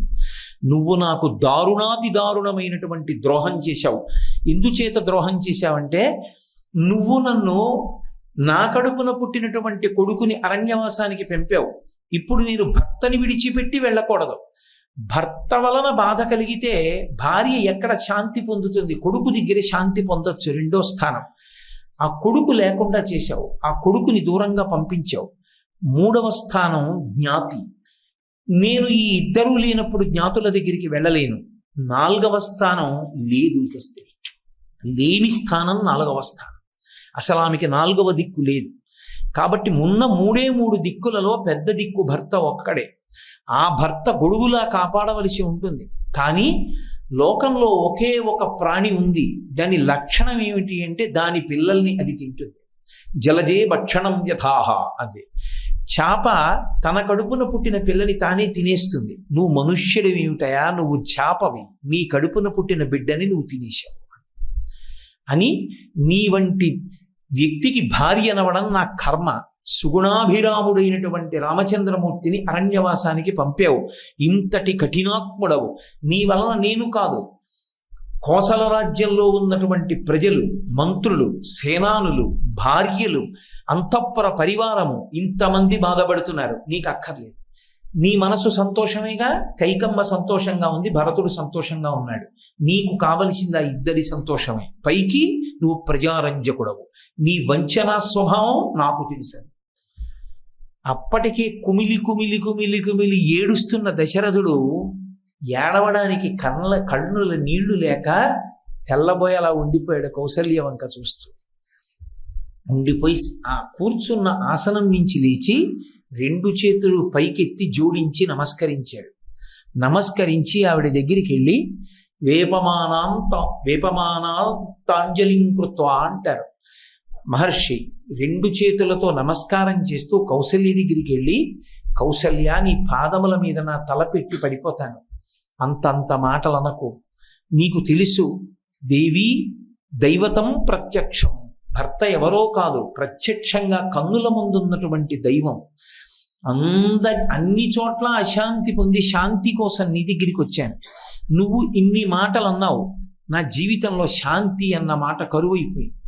అందుకని పెద్దరికం చిన్నరికం తెలుసున్న దానివి, ధర్మం ఎరిగిన దానివి, భర్తని ఇలాంటి మాటలు అనకూడదు అని తెలుసున్న దానివి, అయినా కూడా నేను ధర్మంతో మాట్లాడానో, సత్యానికి కట్టుబడ్డానో, రాముడి మీద ప్రేమ లేక అరణ్యవాసానికి పంపించేశానో, కుట్ర చేశానో నీకు తెలుసు.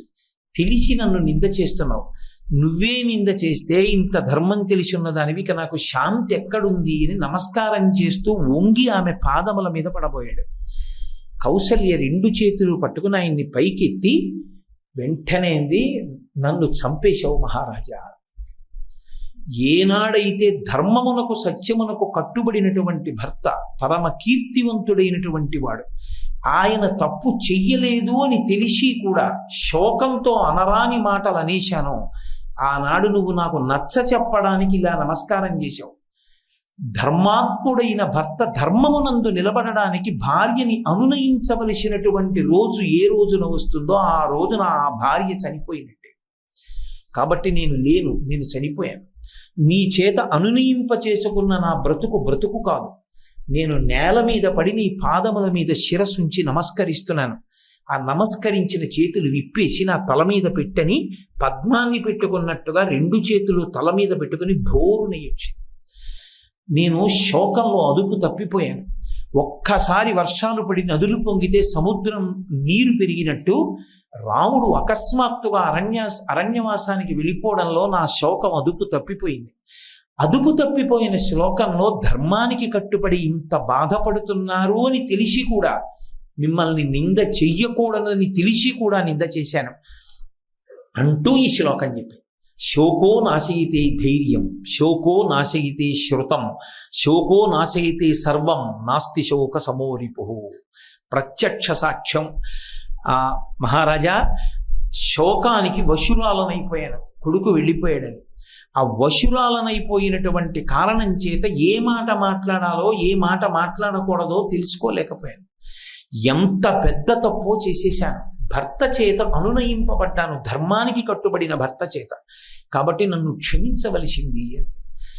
శోకానికి లొంగిపోతే, శోకమునకు బాగా లొంగినటువంటి వాడు ఎన్నిటిని మరిచిపోతాడో కౌసల్యకి తెలియదా? మీరు శ్రీరామాయణం చదివితే కౌసల్యా మందిరంలో ఎప్పుడూ పూజలు జరుగుతుంటాయి. ఆవిడ ఎప్పుడూ ఉపవాసాలు చేస్తూ ఉంటుంది. ఆవిడ ఎప్పుడూ యజ్ఞయాగాది క్రతువులను నిర్వహిస్తూనే ఉంటుంది. ఎంతమంది బ్రాహ్మణులకు నిత్యం దానం చేస్తూనే ఉంటుంది. అటువంటి తల్లి అన్ని శాస్త్రములు నెరుగున్నది, అన్ని పుణ్యకర్మలు చేసేది, భర్త పట్ల అంత మర్యాద కలిగినది. అటువంటి కులకాంత అన్ని మాటలు భర్తని అంది అంటే ఆమె శోకమే కారణము. ఆమె తెలిసి అనలేదు, శోకమునకు వశురాలైపోయింది. శోకమునకు ఒక్కసారి వశమైపోతే ఎన్ని అనకూడని మాటలు నోటి వెంట వచ్చేశాయో. అందుకే మనిషి శోకమునకు వశుడైతే ఇన్ని బాధలు పడతాడు. కాబట్టి శోకమునకు వశపడకుండుగాక. శ్రీరామాయణం కేవలముగా ఏదో కాల్పనిక కథ అని అనుకోకూడదు, యథార్థముగా జరిగిన కథ. అందుకే శ్రీరామాయణానికి ఫలశ్రుతి చెప్తూ ఒక మాట అంటారు, ఇందులో ఒక అక్షరము కూడా కల్పితము కాదు. రామాయణము యథార్థంగా ఎలా జరిగిందో అలాగే రచింపబడినది అని. శ్రీరామాయణం మనకి జీర్ణమైతే మనం దేనికి వశులం కాకూడదో, దేనికి వశులమైపోతే అక్కర్లేని మాటలు వచ్చేస్తాయో, కోపం వచ్చేస్తుందో, ఏ ధర్మంతో దాన్ని దాటాలో అర్థం అవుతుంది. అందుకే శోకాన్ని దాటడానికి లోకంలో ఒకే ఒక్క మార్గం ఉంటుంది. ఏమిటా మార్గం అంటే ఎప్పుడూ కర్తవ్యత నిష్ఠతో ఉండడం. నీ కర్తవ్యాన్ని నువ్వు చేసుకుంటూ వెళ్ళడం అన్నది అలవాటైతే శోకం అనేటటువంటిది అంటుకునే అవకాశం ఉండదు. చాలా మటుకు 99 పాళ్ల శోకానికి దూరంగా ఉండడానికి మార్గము కర్తవ్యతానిష్ట ఒక్కటే. కర్తవ్యము వేరు, బాధ్యత వేరు. చాలా జాగ్రత్తగా గుర్తుపెట్టుకోవాలి. బాధ్యత సముద్రంలో దూకేయడం, కర్తవ్యము నిచ్చెన ఎక్కడం. రెండిటికి అంత తేడా ఉంటుంది. కర్తవ్యము అంటే నేను ఏది చెయ్యాలో అది చేశానా, అంతే కర్తవ్యం. అవతలవాడు ఏమనుకున్నాడు నాకు సంబంధం లేదు. నా కర్తవ్యం నేను గృహస్థాశ్రమంలో ఉన్నప్పుడు నాకు కొన్ని కర్తవ్యాలు ఉంటాయి. నా భార్య యొక్క యోగక్షేమములను నేను విచారణ చేశానా, నా కొడుకు సద్బుద్ధితో ప్రవర్తించేటట్టుగా మా నాన్నగారే ఎలా చేస్తే నేనెందుకు చేయకూడదని వాడు అనుకోవడానికి అవకాశం ఇవ్వని రీతిలో ధార్మికంగా బ్రతుకుతున్నానా, వాడికి విద్యాబుద్ధులు చెప్పించానా, ఉపనయనం చేశానా, గాయత్రి మహామంత్రం ఇచ్చానా లేదా, సంధ్యావందనం చేసుకోరా అని చెప్పానా లేదా, ఇది నా కర్తవ్యం. నేను ఏది చెయ్యాలో అది చెయ్యడం. నేను ఏది చెయ్యాలో అది చేసిన తరువాత అవతలవాడు దాన్ని సక్రమంగా పొందలేకపోతే నాకు సంబంధం లేదు. నేను చేసేది చెయ్యడం, నేను చేసేది కాకుండా అవతలవాడిని ఎత్తి తీరడం నా నెత్తి మీద ఎట్టుకున్నాను అనుకోండి, బాధ్యత కుంగిపోతాను. నేను చేసేది చేసుకెళ్ళిపోయాను అనుకోండి, కర్తవ్యం. అందుకే మీకు రామాయణం 24,000 శ్లోకాలు చూడండి, ఎక్కడ చూసినా కర్తవ్యం ధర్మం, కర్తవ్యం ధర్మం, కర్తవ్యం ధర్మం, ఈ 2 మాటలు తప్ప బాధ్యత అన్న మాట మీకు ఎక్కడా కనపడదు. మీకు నేను ఒక ఉదాహరణ చెప్పాలంటే, మనం ప్రతిరోజు చదువుకునే శ్లోకం, నేను కొత్తగా ఎక్కడి నుంచో తీసుకొచ్చి రామాయణంలోంచి చెప్పక్కర్లేదు. ఎక్కడ సుప్రభాతం చదివినా కౌసల్యా సుప్రజారామ పూర్వా సంధ్యా ప్రవర్తతే ఉత్తిష్ఠ నరశార్దూల కర్తవ్యం దైవమాన్హికం. ఈ శ్లోకం ముందు చదువుతాం. ఎందుకని అంటే భగవంతుడికి నిజంగా సుప్రభాతాన్ని పలికినటువంటి ఘనత పొందినవాడు విశ్వామిత్ర మహర్షి ఒక్కడే. ఎందుచేత అంటే రాముడు విష్ణువు యొక్క అవతారమని ఎరిగినటువంటి వాళ్ళు ఇద్దరు, వశిష్ఠుడు విశ్వామిత్రుడు. అందుకే వశిష్ఠోపి మహాతేజాహ ఏ చేపే తపసి స్థితాహ అంటాడు ఒక చోట. వశిష్ఠుడికి తెలుసు రాముడెవరో, నాకు తెలుసు, నీకేం తెలుసు దశరథ మహారాజా, కొడుకు అనుకుంటున్నావు అన్నాడు. అటువంటి రాముణ్ణి తన వెంట తీసుకువెళ్ళినప్పుడు రాముడు నిద్రపోతున్నాడు. అలవాట్లేదు, ముందు రోజంతా నడిచాడు, బడలిపోయి ఉండి నిద్రపోతున్నాడు. సూర్యోదయం అయిపోతాం. సూర్యోదయాత్ పూర్వం విశ్వామిత్ర మహర్షి సంధ్యావందనం చేసేసుకున్నారు. సూర్యోదయాత్ పూర్వం అయిపోవాలి సంధ్యావందనం. సూర్యోదయం అయిపోయిందంటే ప్రాయశ్చిత్తంతో చెయ్యాలి. ఇప్పుడు రాముణ్ణి లేపారు. నిద్ర లేపేటప్పుడు ఒక నియమం ఉంటుంది, ఏ కారణం చేత నిద్ర లేపకూడదు. నిద్రపోతున్న వాళ్ళని లేపితే మహాదోషం. అదొక మహాపాపం వేస్తారు ఖాతాలో. నిద్రపోతున్న వాణ్ణి లేపవలసి వస్తే భగవత్కార్యం పేరు చెప్పి లేపాలి. నాయన అసుర సంధ్య వేళ అవుతోంది, ప్రదోష వేళలో పడుకోకూడదు కదరా, ఇది పరమశివుడికి నమస్కారం చేసే సమయం, నిద్రలే అని లేపాలి. మధ్యాహ్న కాలం నందు నిద్రపోతున్నాడు అనుకోండి, ఇది ధర్మశాస్త్రంలో అర్ధాసముపార్జన చెయ్యవలసిన సమయం, అది ఈశ్వర నిర్దేశం, పడుకోకూడదు లే అని లేపాలి. ప్రాతకాలంలో నిద్ర లేపారనుకోండి, సూర్యోదయం అయిపోయింది, పరమేశ్వరుడు సూర్యబింబంగా వచ్చేసాడు, నమస్కరించాలి లే అని లేపాలి. అంతేకాని ఇంకా నిద్రపోతున్నావా లే అంటే పడుకున్నవాడికి కాదు, అలా లేపిన వాడి ఖాతాలో వేస్తారు పాపం. అలా లేపకూడదు. ఎందుకంత దోషం వచ్చిందని అడుగుతారేమో మీరు. నిద్ర లేపితే ఎందుకండి అంత పాపం వస్తుంది అంటారేమో. నిద్రాకాలిక సుఖము, సుషుప్తి సమాధి స్థితికి చాలా దగ్గరగా ఉంటుంది. సమాధిలోకి వెళ్ళిన వాణ్ణి సమాధిలోంచి బాహ్యంలోకి తేవడం ఎటువంటిదో, అన్నిటినీ మరిచిపోయి మనసు లయమైపోయి సుషుప్తిలో ఉన్న వాణ్ణి బాహ్యంలోకి తేవడం కూడా అటువంటిది. అది సుఖస్థితి నిద్ర. అందుకని లేపకూడదు, అది సుఖభంగం అవుతోంది కాబట్టి. అలా లేపితే ఈశ్వరుణ్ణి కారణంగా చెప్పాలి, ఏదో ఈశ్వర సంబంధాన్ని కారణంగా చెప్పకుండా లేపకూడదు. అందుకే పూర్వం ఎక్కడైనా సరే నిద్ర లేపాలి అంటే ఏదో ఒక మంగళప్రదమైనటువంటి విషయం పెట్టుకునేవారు. ఇప్పుడు అలవాట్లో పోయింది, కానీ మా చిన్నతనంలో కూడా ఉండేది. సుప్రభాతం పూజామందిరం బయట నిలబడి చదవాలి. సుప్రభాతం లోపలికి వెళ్ళి కూర్చుని చదవకూడదు. సుప్రభాతం పూజామందిరం బయట నిలబడి చదవాలి. ఏకాంత సేవ చేసినప్పుడు నిలబడకూడదు, కూర్చుని ఉండాలి. అవి రెండు నియమాలు ఈశ్వర సేవలో. ఎక్కడో పూజామందిరం దగ్గర నిలబడి యజమాని చదువుతున్నాడు అనుకోండి, పడక గదిలో పడుకున్న పిల్లవాడికి వినపడకపోవచ్చు. అందుకే ఇంట్లో యజమాని కన్నా ముందెవరు లేస్తారంటే ఆడవాళ్ళు లేవాలి. ఎందుకంటే యజమానికి కావలసినవి అమర్చడానికి అంతకన్నా పెద్ద పూజ లేదు, రామాయణమే చెప్పింది. అందుకే శ్రీకాళహస్తిలో ఇప్పటికీ కాళహస్తీశ్వరుణ్ణి నిద్ర లేపరు, జ్ఞానప్రసూనాంబని నిద్ర లేపుతారు. ముందు ఆవిడ లేచి తర్వాత ఈయన లేస్తాడు. ముందు ఆవిడికి అభిషేకం, తర్వాత ఈయనకి అభిషేకం. ఆవిడ తయారు కాంది ఈయనకి ఏమని పెడతారు? ఆవిడ పడుకుంటే ఈయన లేస్తే ఈయన సంధ్యావందనానికి మళ్ళీ ఈయన పెట్టుకోవాలి. ఇంకా గృహస్థాశ్రమం ఎందుకు? గృహస్థాశ్రమంలోకి అసలు ఎందుకు ఎడతాడంటే తన ఆచమనం తాను చేసుకున్నాడంటే వాడి కర్మ అని గుర్తు.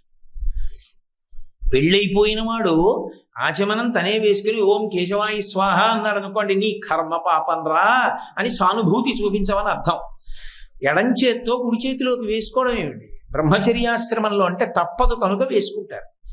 ఆచమనం తను చేయడు, భార్య వెయ్యాలి. భార్య చేతిలో వేస్తే ఆచమనం చేస్తారు. భార్య స్నానం చేసి ఉంటే కదా ఆచమనం వేయడం. ఆవిడే స్నానం చేయకపోతే ఈయన ఎడం చేత్తోనే వేసుకోవాలి. పెళ్ళయ్యి బ్రహ్మచారే అంటే వాడి దౌర్భాగ్యం, వాడి భార్య స్నానం చేయదు, ఆచమనం వేయదని. కాబట్టి భార్య ముందు స్నానం చేస్తుంది. శ్రీకాళహస్తిలో అందుకే జ్ఞానప్రసూనాంబది ముందు స్నానం. మహానుభావుడు తాడేపల్లి రాఘవనారాయణ శాస్త్రి గారు దీన్ని చమత్కారంగా చెప్పారు. ఆయనకి పెళ్ళయిన తర్వాత మేడ మీద కూర్చున్నారు. ఆ ముందు పొద్దున్న పెళ్ళయింది, రాత్రి మామగారు వచ్చారు.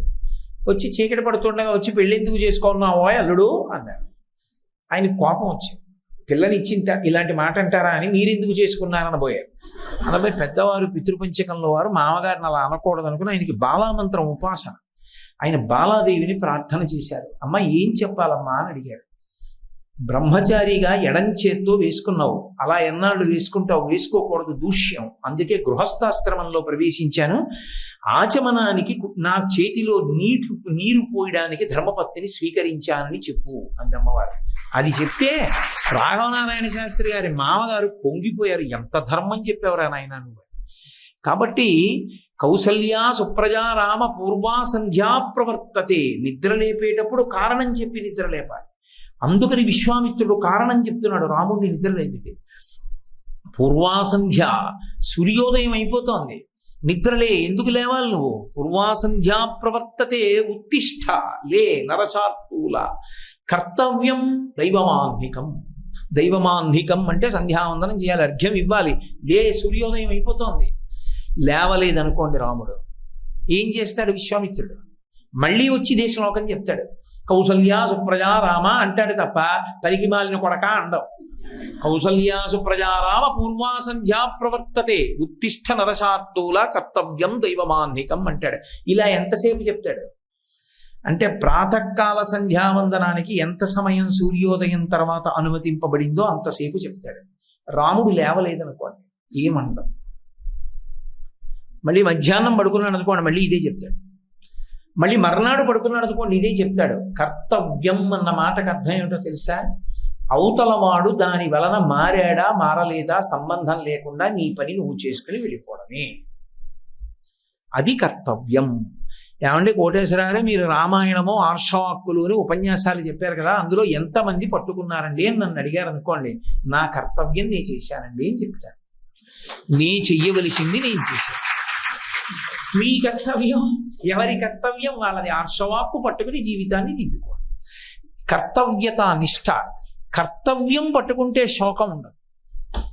కర్తవ్యం వదిలేశాను అనుకోండి, బాధ్యత పెట్టుకున్నాను అనుకోండి, ఈ వచ్చిన వాళ్ళందరికీ ఆర్షవాక్కులు వచ్చాయా లేదా, ఆ శ్లోకం వచ్చిందా లేదా అని ఆడవాళ్ళందరినీ పిలిచి మొదటి రోజు నేను చెప్పినటువంటి ఆశీపురస్సర శ్లోకం వచ్చిందా అమ్మా అంటే ఎవరికి రాలేదు అన్నారనుకోండి, బెంగ పెట్టేసుకుని ఇంట్లో నేను విడిదిలోకి వెళ్ళిపోయి కుమిలిపోయాను అనుకోండి, ఏమిటి దానివల్ల ప్రయోజనం?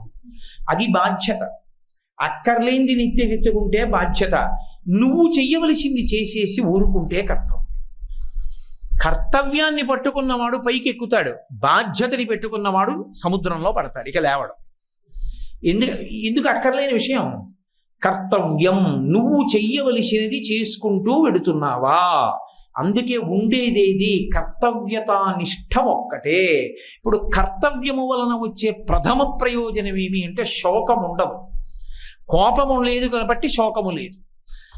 ఎందుకు? ఎవరి మీద ఎందుకు కోపం? నే చేసేది చేశాను, అవతలవాడు సరిగ్గా అర్థం చేసుకోలేదు అనుకోండి, ఇంకా చెయ్యాలి ఆయన, మాకు చేయలేదు ఇంకా అన్నాడు అనుకోండి, ఓ నవ్వి వదిలిపెడతాం. ఎందుకని? ఈశ్వరా వాడికి నా కర్తవ్యం తెలియలేదు, నేను చేశానా లేదా? చేశాను, నీకు తెలుసు నాకు తెలుసు. నా కర్తవ్యం నేను చేశానన్న విషయం వాడి ఎరుకలోకి వచ్చేటట్టుగా వాడికి నువ్వు అనుగ్రహం చెయ్యి అని ఓ నమస్కారం చేసి వదిలేస్తాడు. ఇప్పుడు వాడు నన్ను అలా అంటున్నాడు ఏమిటండి అని మీరు బాధపడ్డారనుకోండి, బాధ్యత కుంగిపోతారు. కర్తవ్యం మీరు చేయవలసింది మీరు చేసుకుంటూ వెళ్ళారనుకోండి, జీవితం అభ్యున్నతి పదంలోకి వెడుతుంది. లేకపోతే బాధ్యత అన్నది పెట్టుకున్నారనుకోండి, ఎవరి కోసం ఎన్నాళ్ళు ఏడుస్తూ కూర్చుంటారు, ఎవరి కోసం మీ జీవితం పాడు చేసుకుంటారు ఎవరికి తెలుసు? నిత్యమా జీవితము నీటిపై బుడగ పేలినట్టు పేలిపోతుంది. ఆ తర్వాత నిన్ను ధరించేవాడు ఎవరు? ఆ ఏడిచిన వాడు అప్పుడు ఇంకో మాట కూడా అంటాడు, పోయినవాడు పోయాడు, తీరా బీరువా తీస్తే గట్టిగా 4 రూపాయలు లేవు అంటాడు. ఏడిచేవాడు ఎప్పుడూ ఏడుస్తూనే ఉంటాడు, వాడి కోసం నువ్వు ఏడుస్తూ ఎక్కడ కూర్చుంటావు? నీ కర్తవ్యం నువ్వు చేసుకుంటూ వెళ్ళిపో అంతే. కర్తవ్యత నిష్ఠ శోకమును కోపమును దగ్గరకు రానివ్వదు. ఓ నవ్వి వదిలేస్తావు. ఇంకా నీకు ఆర్తి కలిగితే పరమేశ్వరాయనికి తెలిసేటట్టు చెయ్యి అంతే, ఒక్క మాట అయిపోయింది. తప్పించి అయితే మరి కోపం ఉండకూడదా అండి అంటే, వీలైతే నేను ఆ కోపం గురించి ఇంకో రోజు ప్రసంగంలో చెప్తా. రామాయణంలో దాని గురించి, అసలు కోపం అన్న దాని మీద రామాయణంలో ఎంత అద్భుతంగా మాట్లాడారో చెప్తాను రోజు. అయ్యి బాబోయ్, కోపం మీద ఇంత శాస్త్రం అనుకుంటారు, అంత విశేషంగా మాట్లాడారు రామాయణంలో.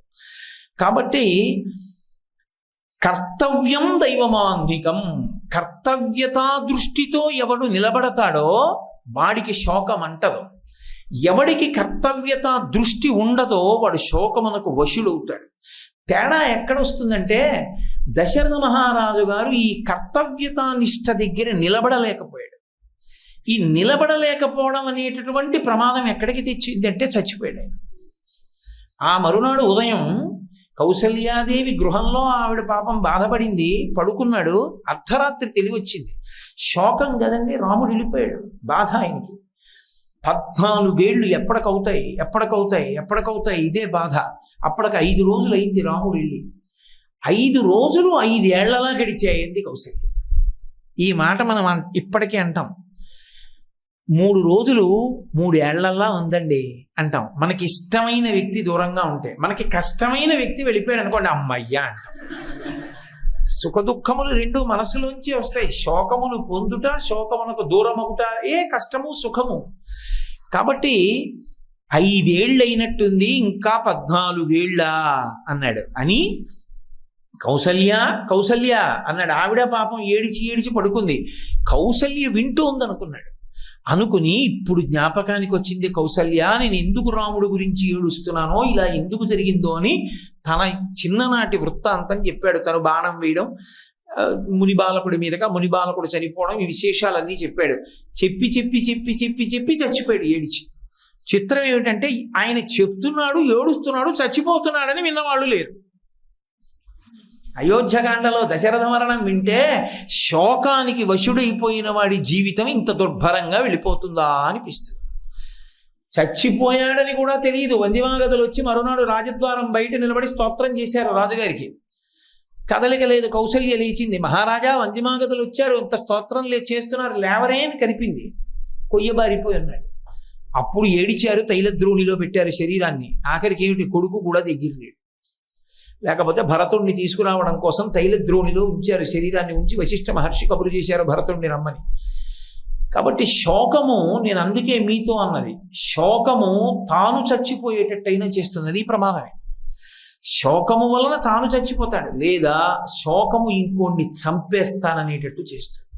ఈ రెండూ ప్రమాద హేతువులే. అందుకే అతిగా శోకానికి వశపడవద్దు రామాయణము యొక్క సందేశం. అదే శ్రీరామాయణంలో, అదే ఇక్ష్వాకు వంశంలో అపారమైన కర్తవ్యతానిష్ట కలిగినటువంటి మహాపురుషులు ఉదయించారు. మహానుభావుడు సగర చక్రవర్తికి లేక లేక లేక లేక ఎంతో తపస్సు చేస్తే హిమాలయ పర్వతాల మీదకి వెళ్ళి మహర్షి యొక్క అనుగ్రహం చేత పుట్టినటువంటి కొడుకు అసమంజసుడు. ఆ అసమంజసుడు మహారాజుకి తెలియలేదు. ప్రతిరోజు సాయంకాలం ఆడుకుంటానని సరయూ నది ఒడ్డుకెళ్ళేవాడు. పిల్లలందరినీ పిలిచేవాడు. పిలిచి ఆ పిల్లలతో ఆడుకుంటూ ఆ పిల్లల్ని పట్టుకుని ఎత్తి సరయూ నదిలోకి విసిరేసేవాడు. వాళ్ళ ఆ నదిలో కొట్టుకుపోతూ పెద్ద పెద్ద అరుపులు అరుస్తూ ఏడుస్తుంటే తను ఒడ్డును నిలబడి నవ్వుతూ సంతోషించేవాడు. కొంతమంది పిల్లలు కొట్టుకుపోయారు, కొంతమంది పిల్లలు ఒడ్డుకొచ్చారు. రాజుగారి కొడుకు లేక పుట్టాడని ఉపేక్షించారు. కానీ కొంతమంది పిల్లలు మరణించాక రాజుకి సమాచారం అందింది. ఏవం పాప సమాచార సజ్జన ప్రతిబాధక పౌరాణ మిహతోయుక్తో పుత్రో నిర్వాసిత పురాత్ అన్నారు మహర్షి బాలకాండలో. ఎప్పుడైతే తన కొడుకు రాజ్యంలో ఉన్నటువంటి ఇతరుల పిల్లల్ని సరయూ నదిలోకి విసిరేసి సంతోషిస్తున్నాడని మహారాజుకి తెలిసిందో, లేక లేక లేక లేక పుట్టిన కొడుకని కూడా చూడలేదు. నీకు దేశ బహిష్కారం విధిస్తున్నాను, వెళ్ళిపో రాజ్యం నుంచి అన్నాడు అని పంపించేశాడు. కర్తవ్యత నిష్ఠ. సింహాసనం మీద కూర్చుంటే పరిపాలకుడిగా తన కర్తవ్యమేమిటో తాను చేశానా అదొక్కటే. ఇప్పుడు సగర చక్రవర్తి బెంగపెట్టుకోలేదు, బాధపడలేదు. నేను నా కర్తవ్యం చేశానా లేదా, వాడు ఉండవలసినట్లు వాడు లేడు, నేను ప్రేమతో వాడిని అక్కున చేర్చుకుంటే నేను రాచరికానికి తగిన వాడను కాను, అందుకే నేను వాడిని దేశ బహిష్కారం వేస్తున్నానన్నాడు. కొడుకుని పంపించేశాడు. అసమంజసుడిని పంపించి అసమంజసుడి కొడుకు అంశుమంతుణ్ణి తన దగ్గర ఉంచుకున్నాడు. అంతటి కర్తవ్యత నిష్ట కలిగిన మహాత్ములు ఉదయించారు. ఎక్కడుంటుందంటే విచిత్రం, శోకానికి వశుడైపోవడం ఒకెత్తు. శోకానికి నువ్వు వశుడవైపోతున్నావని ఎవరైనా చెప్పినప్పుడు వెంటనే జాగ్రత్త పడి పరమ ప్రమాదకరమైన దాంట్లో వెళ్ళిపోతున్నానని బయటికి వచ్చేయడం ఒకెత్తు. శోకమునకు వశుడు కావడం తప్పు కాదు, ఎందుకంటే తనకి తెలిసి వశుడవడం. వశుడైపోతున్నా శోకించవద్దు అని చెప్పారనుకోండి, శోకించకుండా ఉండగలగాలి. అసలు నేను ఒక మాట మీతో చెప్పవలసి వస్తే, సమస్త శాస్త్రముల యొక్క హితోపదేశము శోకించవద్దు. భగవద్గీతలో అర్జునుడికి కృష్ణ పరమాత్మ చెప్పింది ఏమిటి? ఎందుకయా ఏడుస్తావు, ఏడవద్దు అని కదా ఆయన చెప్పినా అదే చెప్పాడు.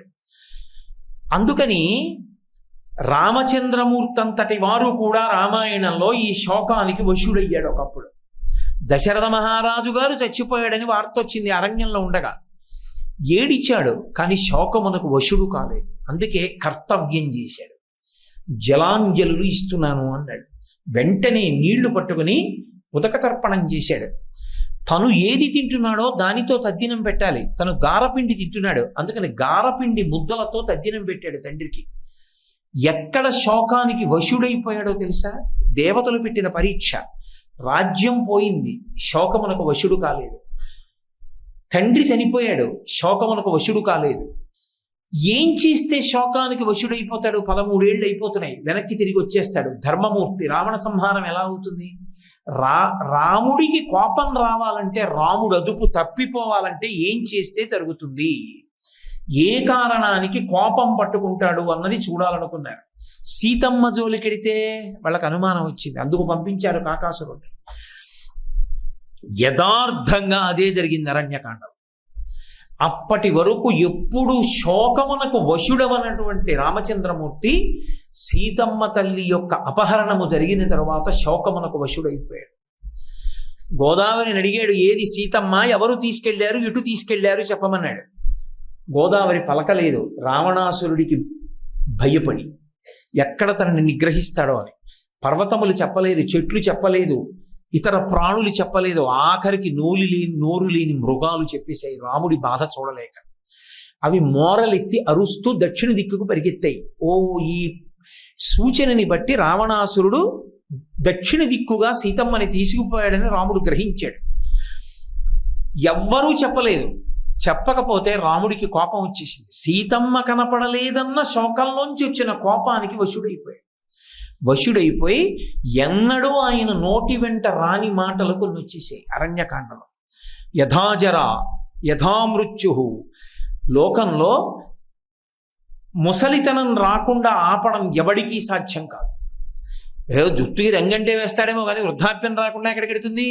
కాబట్టి ముసలితనం వచ్చేస్తుంది. అలాగే మరణం రాకుండా ఎవడు ఆపుకోగలడు? ఎవడూ ఆపుకోలేడు. యథాకాలో, కాలము కదిలిపోకుండా ఎవడాపగలడు? నాకు ఇష్టమని ఈ క్షణాన్ని ఆపలేను, నాకు ఇష్టం లేదని వేరొక క్షణాన్ని రాకుండా ఉంచలేను. కాలము నడిచి వెళ్ళిపోతుంది అంతే. యథాకాలో యథావిధి.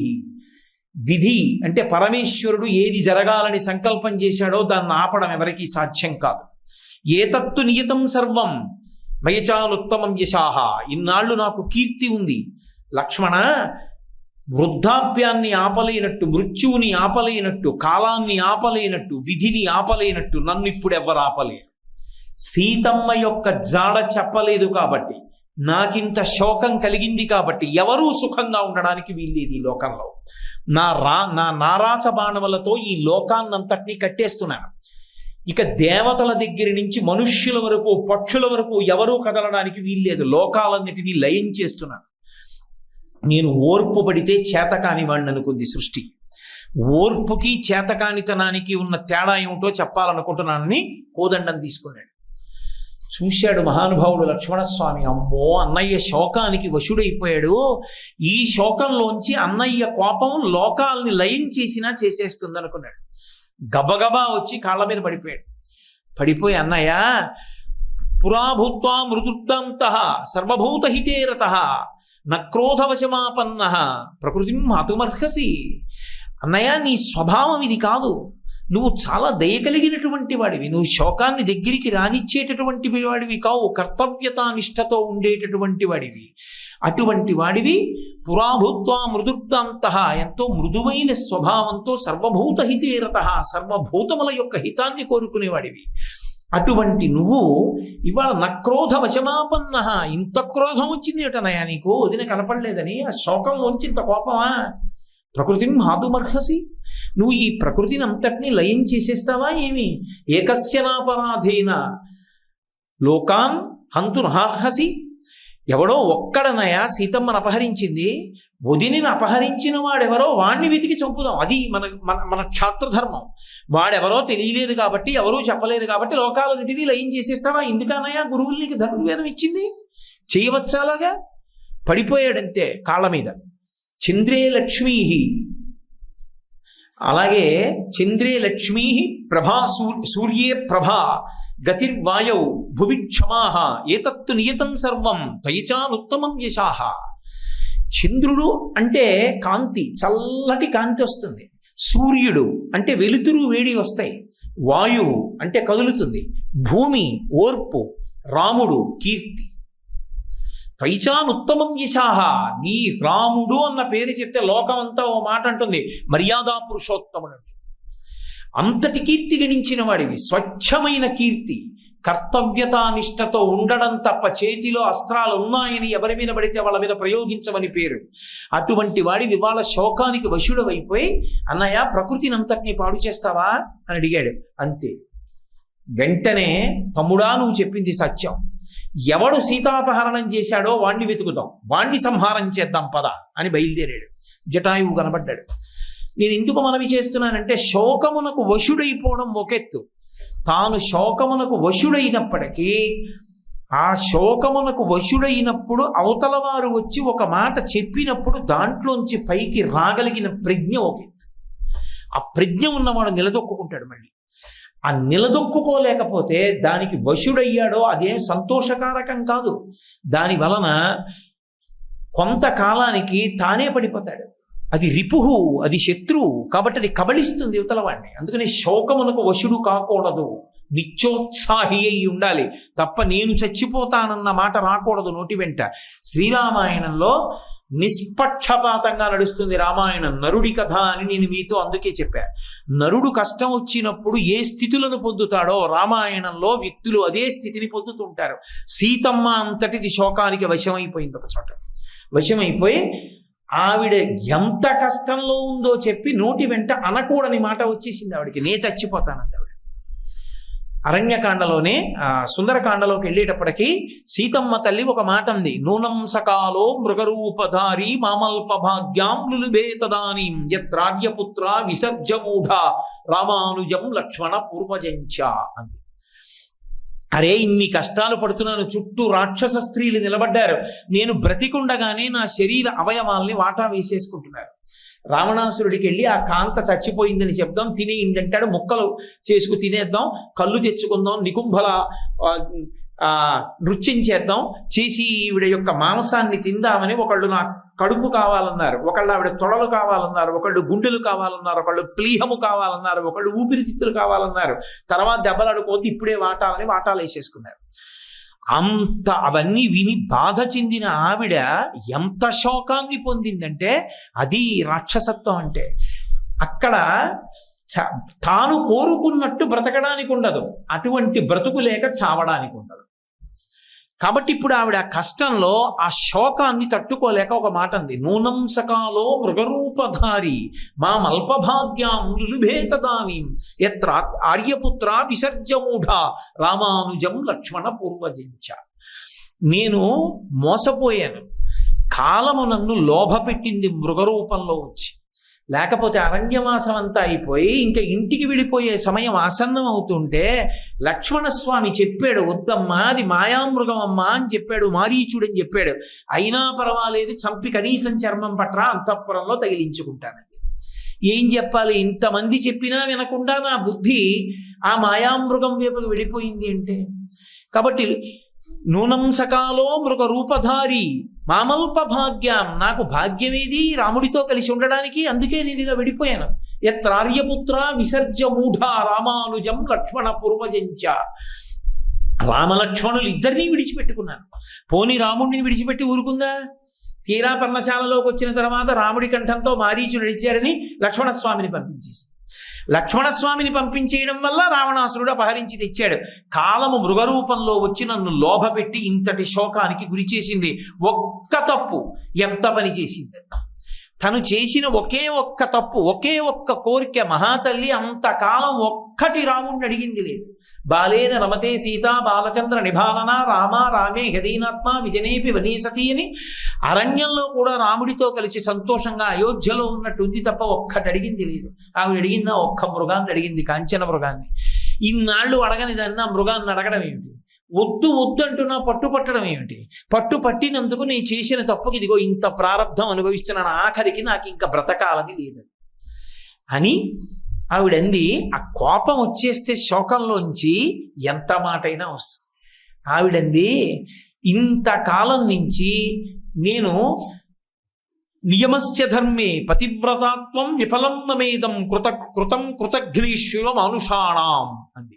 కృతఘ్నుడైన వాడికి ఉపకారం చేస్తే వాడు మరిచిపోయినట్టుగా రాముణ్ణి ఉపాసన చేస్తూ నా భర్తయే నా దైవమని చెప్పి నియమాలు పాటిస్తూ భూమి మీద పడుకుని ఏక జటతో ఇంతకాలం నుంచి తపస్సు చేశాను. రాముడు అనుగ్రహించలేదు, రాలేదు. కృతఘ్నీశ్వరం అనుషాణం, కృతఘ్నుడికి ఉపకారం చేసినట్టు రాముడి గురించి నేను చేసిన ఉపాసన అంతా నశించిపోయింది. కాబట్టి నేను ఉండను అంది. అని శోకము ఎక్కడికి వెళ్ళిపోయిందంటే నే చచ్చిపోతాను. సరే, కారణం ఏదవనివ్వండి. ఆవిడ చనిపోతానని నిర్ణయం తీసేసుకుని, చచ్చిపోవడానికి ఏముంది అక్కడ? వాడేం కత్తి ఇవ్వడు, కంప ఇవ్వడు చావడానికి. ఎందుకంటే ఆవిడ చావడం వాడికి ఇష్టం ఉండదు. ఎక్కడ విపరీత కామం ఉందో ఆ వస్తువుని వదులుకోవడానికి వాడు ఇష్టపడ్డాడు. అందుకని ఆవిడ్ని చావనివ్వడు. అందుకే ఆవిడ చేసేది లేక ఉద్బధ్యవేణ్యుద్గ్రధనైన శీఘ్ర అహంగమిష్యామి యమస్య మూలం అని, నేను యమస్థానానికి వెళ్ళిపోతున్నానని చెప్పి శాఖాగృహీత్వాథ నగస్యతస్య, అక్కడ ఉన్నటువంటి పూచిన శిశుపావృక్షపు కొమ్మని కిందకి లాగి తన జటని తీసి ఉరిపోసేసుకుని కంఠం చుట్టూ తిప్పేసుకుని ఆ కొమ్మ కట్టేసింది. అంటే ఇప్పుడు కొమ్మ పైకి లేచిపోతే దానికి వేలాడిపోయి శరీరం వదిలిపెట్టేస్తారు. ఇంత ఉరిపోసేసుకుంటుంటే ఆవిడికి దైవానుగ్రహం ఉన్నది కనుక ఎక్కడో ఆవిడ చేసిన ఉపాసన ఫలించాలి. నరుడి కథగా విన్నప్పుడు అలాగే చెప్పవలసి ఉంటుంది. మహాపతివ్రత కాబట్టి ఆవిడ పాతివ్రత్యం ఎక్కడికి పోతుంది, ఆవిడని రక్షించాలి. అందుకే హనుమ కూడా మాట్లాడక ముందే ఆవిడకు శకునం కనపడింది. ఆవిడ యొక్క కన్ను, ఎడం కన్ను అదిరింది.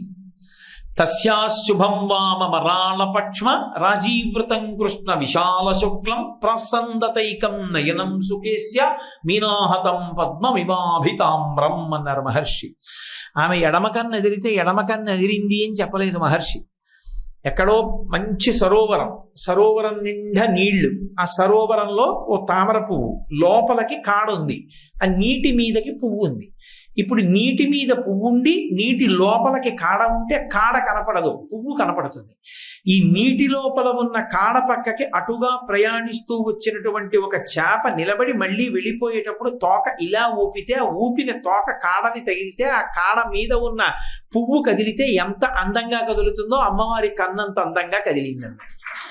తస్యాశుభం వామరాళపక్ష్మ రాజీవృతం కృష్ణ విశాల శుక్లం ప్రసందతైకం నయనం సుకేస్య మీనాహతం పద్మమివాభితామ్రం. సరే, మహానుభావుడు స్వామి హనుమ పైన ఉన్నారు కాబట్టి వెంటనే రామకథ చెప్పి ఆవిడికి మళ్ళీ జీవితం మీద ఆశ చిగురింపచేశారు. ఆమె పాతివ్రత్యం ఆవిడ్ని కాపాడి. కాబట్టి శోకమునకు బాగా వశుడైపోయాడా, ఎంతటి వాడు కూడా నేను చచ్చిపోతానంటాడు. ఏ సామాన్యులం లేదు రామాయణంలో ఈ మాట. సీతమ్మ అంతటిదంది. సీతమ్మ కాదు, స్వామి హనుమన్నారు. అది విచిత్రం. ఎవరు? మనోజవం మారుతతుల్య వేగం జితేంద్రియం బుద్ధిమతాం వరిష్టం వాతాత్మజం వానరయూధ ముఖ్యం శ్రీరామదూతం శిరసానమామి రామాయణ మహామాల రత్నం వందే అనిలాత్మజం. అటువంటి వాడు నేను చచ్చిపోతానన్నాడు ఆయన కూడా. ఎక్కడ? తీరా వెళ్ళారు, లంకాపట్టణం అంతా వెతికేశారు. చతురంగుళమత్రోపి నావకాశస్య విద్యతే రావణాంత పురే తస్మిన్ యంకపిర్న జగాయ సహా అన్నారు. 4 అంగుళాలు విడిచిపెట్టకుండా లంకాపట్టణం అంతా వెతికేశారు. ఎక్కడా కనపడలేదు సీతమ్మ. కాబట్టి సీతమ్మ ఇక్కడ లేదు. బహుశా సీతమ్మని తీసుకొచ్చేటప్పుడు చనిపోయి ఉంటుంది, సముద్రంలో పడిపోయి, లేకపోతే రాక్షస స్త్రీలు తినేసి ఉంటారు అనుకున్నారు. అనుకుని చిచి ఇంకా తిరిగి వెళ్ళడం అనవసరం, నీ చచ్చిపోతానన్నారు అని. అందుకు చదువుతారు. సుందరకాండ వినడానికి, సుందరకాండ పారాయణ చెయ్యడానికి ఏ కారణానికి చేస్తారో తెలుసా? ఈ శ్లోకం కోసమే చేస్తారు. పారాయణలో ఈ శ్లోకం వచ్చినప్పుడు ఈ శ్లోకం చదువుకుంటే అప్పటి వరకు ఏ కష్టం చేత కుంగిపోతున్నాడో ఆ కష్టానికి విరుగుడు కూడా మనసులోనే ప్రచోదనం అవుతుంది. అందుకు చదువుతారు సుందరకాండ. అసలు ఆయువు పట్టు ఈ శ్లోకమే. అనిర్వేద శ్రియోమూలం అనిర్వేద పరం సుఖం అనిర్వేదో హి సతతం సర్వార్థేషు ప్రవర్తక కరోతి సబలం జన్మో కర్మయత్తత్ కరోతి సహ తస్మాద్ అనిర్వేద కృతం యత్నం చేష్టేహిముత్తమం అన్నారు. అనిర్వేద శ్రియోమూలం, మనిషి శోకాన్ని పొందకుండా ఉండడమే సమస్తమైనటువంటి ఐశ్వర్యమునకు కారణం. అనిర్వేద శ్రియోమూలం అనిర్వేద పరం సుఖం. అసలు మనిషి శోకాన్ని పొందకుండా ఉండడమే సుఖములలో కల్లా పెద్ద సుఖం. అసలు సుఖంగా ఉండడము అన్న మాటకు అర్థం ఏమిటంటే శోకానికి దగ్గరగా లేకపోవడం, శోకస్పర్శ లేకపోవడం.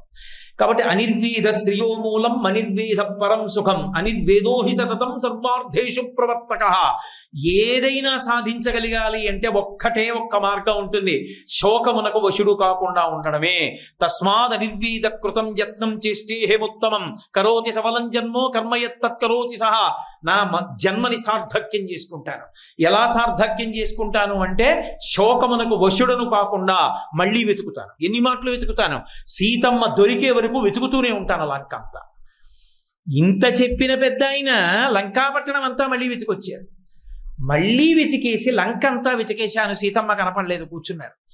ఒక్కసారి శోకం అన్నది మనసులోకి రావాలి, కానీ ఎంత వికృతంగా ఎంత విచిత్రంగా ఆలోచనలు మారిపోతాయో చూడండి. ఇంతటి బుద్ధిమతాం వరిష్టం, ఇంతటి మహానుభావుడు తాను సంకల్పం చేస్తే చిటికిన వేలుతో లంకనంతటినీ నాశనం చేయగలిగిన మహాపురుషుడు ఆయన అనుకున్నారు, సీతమ్మని రావణాసురుడు తీసుకుని వచ్చేటప్పుడు బహుశా పెనుగులాడ్డంలో ఆమె అదుపు తప్పి కింద పడిపోయి సముద్రంలో పడిపోతే జలచరములు తినేసి ఉంటాయి. లేకపోతే అంత వేగంగా పుష్పక విమానంలో తీసుకొస్తూ వెనక రామబాణములు పడతాయేమో అని భయపడినటువంటి రావణాసురుడు సీతమ్మని పుష్పక తీసుకొస్తున్నప్పుడు, వేగంగా తీసుకొస్తున్నప్పుడు ఆమె ఆ వేగంతో సముద్రాన్ని వంక చూసి కళ్ళు తిరిగి కింద పడి మరణించి ఉంటుంది. లేదా రావణాసురుడు సీతమ్మని అపహరించి తీసుకుని వచ్చిన తరువాత రావణాసురుడు నిర్బంధించిన కారణం చేత ఇక జీవితం మీద ఇచ్చలేక శరీరాన్ని విడిచిపెట్టి ఉంటుంది. లేదా ఎంతకాలం ఈ కష్టాలు పడతామని రావణాసురుని యొక్క భోగమునకు అంగీకరించేసిందేమో. ఏ మహానుభావుడు అవ్యక్తరేఖామివ చంద్రరేఖాం పంశుప్రసిద్ధామివ హేమరేఖాం క్షతప్రరూఢామివ బాణరేఖాం వాయుప్రభిన్నామివ మేఘరేఖాం ఉష్ణార్థితాం సానుసృతాస్రకంఠీం పురావరారోహోత్తమ నిష్కంఠీం సుజాతపక్ష్మామభిరక్తకంఠీం వనీప్రవృత్తామివ నీలకంఠీం అన్నారు వెతుకుతున్నప్పుడు. మా తల్లి సీతమ్మ వీళ్ళందరూ పడుకున్నట్టు పడుకోదు, ఏడుస్తూ ఉంటుంది. మా అమ్మ కన్నుల వెంట బాష్పధారలు పడుతుంటాయి. ఉష్ణార్థితాం సాను శృతాస్రకంఠీం, వేడి కంటి నీరు పడి ఆమె వక్షస్థలం తడిసిపోయి ఉంటుంది అని ఊహించినటువంటి హనుమ రావణాసురుడితో ఆమె ఆయన చేసిన ప్రతిపాదనను అంగీకరించిందేమో. లేక ఒక్కనాటికటువంటి పని నా తల్లి చెయ్యదు కనుక, అంగీకరించలేదు కనుక క్రోధం వచ్చినటువంటి రాక్షస స్త్రీలు ఆమెని సంహరించి తినేశారేమో. లేక ఆమెయే ఆత్మహత్య చేసుకుందేమో. లేక రావణాసురుడే ఆమెని చంపేశాడేమో. కాబట్టి ఇప్పుడు సీతమ్మ కనపడలేదు. నేను వెనక్కి వెళ్ళి సీతమ్మ కనపడలేదన్న మాట రామచంద్రమూర్తికి చెప్పగానే రామచంద్రమూర్తి ప్రాణం విడిచిపెడతాడు. ఆ వెనక లక్ష్మణుడు, ఆ వెనక భరతుడు, ఆ వెనక శత్రుఘ్నుడు, ఆ వెనక కౌసల్య, ఆ వెనక సుమిత్ర, ఆ వెనక కైకేయి, ఆ వెనక కోసల రాజ్యం అంతా. ఇది తెలిసి మాట నిలబెట్టుకోలేకపోయానని సుగ్రీవుడు చచ్చిపోతాడు. సుగ్రీవుడు చచ్చిపోతే తారతో రుమతో అంగదుడి తర్వాత వానర ప్రముఖులందరూ కూడా కొండల నుంచి దూకి సముద్రంలో పడి చచ్చిపోతారు. మిగిలిన వానర వీరులందరూ అగ్నిహోత్రంలో దూకేస్తారు, విషం పుచ్చేసుకుంటారు, బాణాలతో గుచ్చేసుకుంటారు. నరులు వానరులు ఇద్దరు ఉండరు. 2 వంశములను నశింపచేసే నా తిరుగు ప్రయాణం ఎందుకు, నేను వెళ్ళనన్నారు. తన చావు కాదు, ఎంతమంది చావు ఊహించారు. ఇంత బుద్ధిమతాం వరిష్టం. సీతమ్మ కనపడలేదన్న శోకం ఒక్కసారి వశుడైపోతే అసలు ఆ నిరాశావాదానికి అంతు లేకుండా వెళ్ళిపోయిందంటే. ఇంతమంది చచ్చిపోతారన్నారంతే. ఇంతమంది చచ్చిపోతారు, నేను వెళ్ళను. ఏం చేస్తాను? హస్తాదానో ముఖాదానో నీతో వృక్షమూలిక వానప్రస్థో గమిష్యామి హదృష్ట్వా జనకాత్మజాం. సీతమ్మ కనపడిందా? కనపడుతుంది. కనపడలేదా? ఇలాగే కూర్చుంటాను. చేతిలో పడిందా? తింటాను. లేదా ఊరుకుంటాను. పక్షులు వచ్చి తినేస్తే ఊరుకుంటాను, శరీరం పోతుంది. జంతువులు తినేస్తే ఊరుకుంటాను. లేదా అగ్నిహోత్రంలో దూకేస్తాను, లేదా సముద్రంలో పడిపోతాను. కానీ చేసిన ఉపాసన అని ఒకటి ఉంటుంది కదూ, భక్తి అన్నది ఒకటి ఉంటుంది కదూ, అది పైకి తీసుకొచ్చింది. సంపాతి చెప్పాడు ఇక్కడ ఉందని, కాబట్టి నా తల్లి తప్పకుండా కనపడుతుంది. నేనే ఎక్కడో పొరపాటు చేస్తున్నాను, నేను వెతకడం ఏమిటన్నారు. అప్పుడు నమోస్తు రామాయ సలక్ష్మణాయ దేవ్యై చ తస్యై జనకాత్మజాయై నమోస్తు రుద్రేంద్ర యమానిలేభ్యో నమోస్తు చంద్రార్క మరుద్గణేభ్య అని స్తోత్రం చేసి అశోకవనం కనబడితే ఒక్క దూకారు అందులోకి. కాబట్టి రామాయణాన్ని నరుడి కథగా వినండి. శోకానికి వశుడైపోతే చచ్చిపోతానన్న మాట రామాయణంలో ఎంతమంది అన్నారు? స్వామి హనుమ దగ్గర నుంచి సీతమ్మ ఆ శోకంలోంచి అనరాని మాటలు ఎన్ని వచ్చేస్తాయో. ఒక్క రామాయణం కాదండి, శోకమునకు వశుడైపోయినటువంటి వాడిని రక్షించుకోవడానికి వాడు ధర్మమునందు భక్తి ఎందు ఉంటే పరమేశ్వరుడు పడరాని పాటలు పడవలసి వస్తుంది వాడి కోసం. ఆ శోకం అంత ప్రమాదాన్ని తీసుకొస్తుంది. అర్జునుడు వేరొక వైపు యుద్ధం చేస్తున్నాడు. సైంధవుడికి వరం, పరమశివుడు ఇచ్చినటువంటి వరం. ఒక్కరోజు మాత్రమే అర్జునుడు వినా మిగిలినటువంటి పాండవుల్ని నువ్వు నిగ్రహించగలవని. అభిమన్యు కుమారుడు పద్మవ్యూహంలో ప్రవేశించాడు. ఆయనని అధర్మ యుద్ధంలో మట్టు పెట్టారు. సైంధవుడితో యుద్ధం చేయడంలో ఈ 4 పాండవులు ఓడిపోయారు. ఎందుచేతంటే పరమశివుడి వరం ఉంది, ఒక్కరోజు అడ్డుపడగలడు. ధర్మరాజు, భీముడు, నకులుడు, సహదేవుడు 4 ఓడిపోయారు. అర్జునుడి కొడుకు చనిపోయాడు. అర్జునుడు సాయంకాలం యుద్ధం నుంచి శిబిరానికి తిరిగి వచ్చాడు. నీ కొడుకు చనిపోయాడు అన్నాడు. విపరీతంగా శోకించాడు. మీరు 4 ఏం చేస్తున్నారని అడిగాడు. మేము నలుగురం చాలా ప్రయత్నం చేశాం కానీ పరమశివుడి వరం ఉంది సైంధవుడికి, మమ్మల్ని వెళ్ళనివ్వలేదు, ఒకరోజు ఆపగలడు, అందుకని మమ్మల్ని ఆపేశాడన్నాడు. ఇప్పుడు శోకములోని కోపం సైంధవుడి వైపుకి తిరిగింది. తొందరపడి వైరివీరులందరూ నిలబడి ఉండగా ప్రతిజ్ఞ చేశాడు, రేపటి సూర్యాస్తమయానికి సైంధవుడి తల తరగకపోతే నేను చితి మీద నా శరీరాన్ని పెట్టి కాల్చేసేసుకుంటానన్నాడు. అన్న అర్జునుడు పడుకున్నాడు, నిద్రపోనివాడు కృష్ణ పరమాత్మ. ఎందుకని? శోకంలో కోపం వచ్చి ప్రతిజ్ఞ చేశాడు. నిద్రపోవడం మాని శిబిరంలో తిరుగుతూ దారుకుణ్ణి పిలిచాడు, రథసారథిని. చూశావా, తొందరపరి చేసేశాడు ప్రతిజ్ఞ. ఏమిటో చాలా తేలికనుకుంటున్నాడు. అవతల ఉన్నటువంటి వాళ్ళు అతిరథ మహారథులు, భీష్మ, ద్రోణ, కర్ణ, ఇటువంటి వీరులందరినీ దాటి వెళ్ళాలి. రేపు ద్రోణాచార్యుల వారు గురువు, ఆయన వ్యూహం రచిస్తాడు, ఎక్కడో పెడతాడు తీసుకెళ్ళి. నిజంగానే అటువంటి వ్యూహరచన చేశాడు. సూర్యుడు పొద్దు దిగే లోపల అసలు సైంధవుడి దగ్గరికి వెళ్ళడం కుదరదు. ఈ అర్జునుడిని నేను ఎలా రక్షించుకోవాలి అని రాత్రల్లా నిద్రపోలేదు. మర్నాడు యుద్ధానికి బయలుదేరారు. కృష్ణ పరమాత్మ ఎలా ఊహించాడో అలాగే వ్యూహరచన చేశాడు ద్రోణాచార్యుల వారు. వ్యూహంలో చిట్ట చివరికి తీసుకెళ్లి సైంధవుణ్ణి పెట్టాడు. సూర్యుడు పొద్దు నడిచిపోతోంది, మధ్యాహ్నం అయిపోయింది, సాయంకాలం అయిపోయి పశ్చిమ దిక్కుకి దిగిపోతోంది. ఇంకా 6 అతిరథుల్ని ఓడిస్తే మహారథుల్ని ఓడిస్తే తప్ప వెళ్ళాడు సైంధవుడి దగ్గరికి.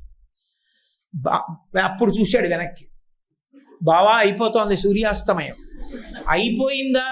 ఏ యుద్ధం లేదు. అంతమంది ముందు ప్రతిజ్ఞ చేసేశాడుగా, శోకంలో తొందరపడిపోయి తన శరీరాన్ని చితి మీద పెట్టి కాల్చేస్తాడు. కాల్చి అర్జునుడి యుద్ధం ఎక్కడ జరుగుతుంది? ఇంకా కౌరవులకి రాజ్యం వెళ్ళిపోతుంది. బావా చూశావా, తొందరపడి అన్న మాట ఎంత ప్రమాదం తెచ్చిందో.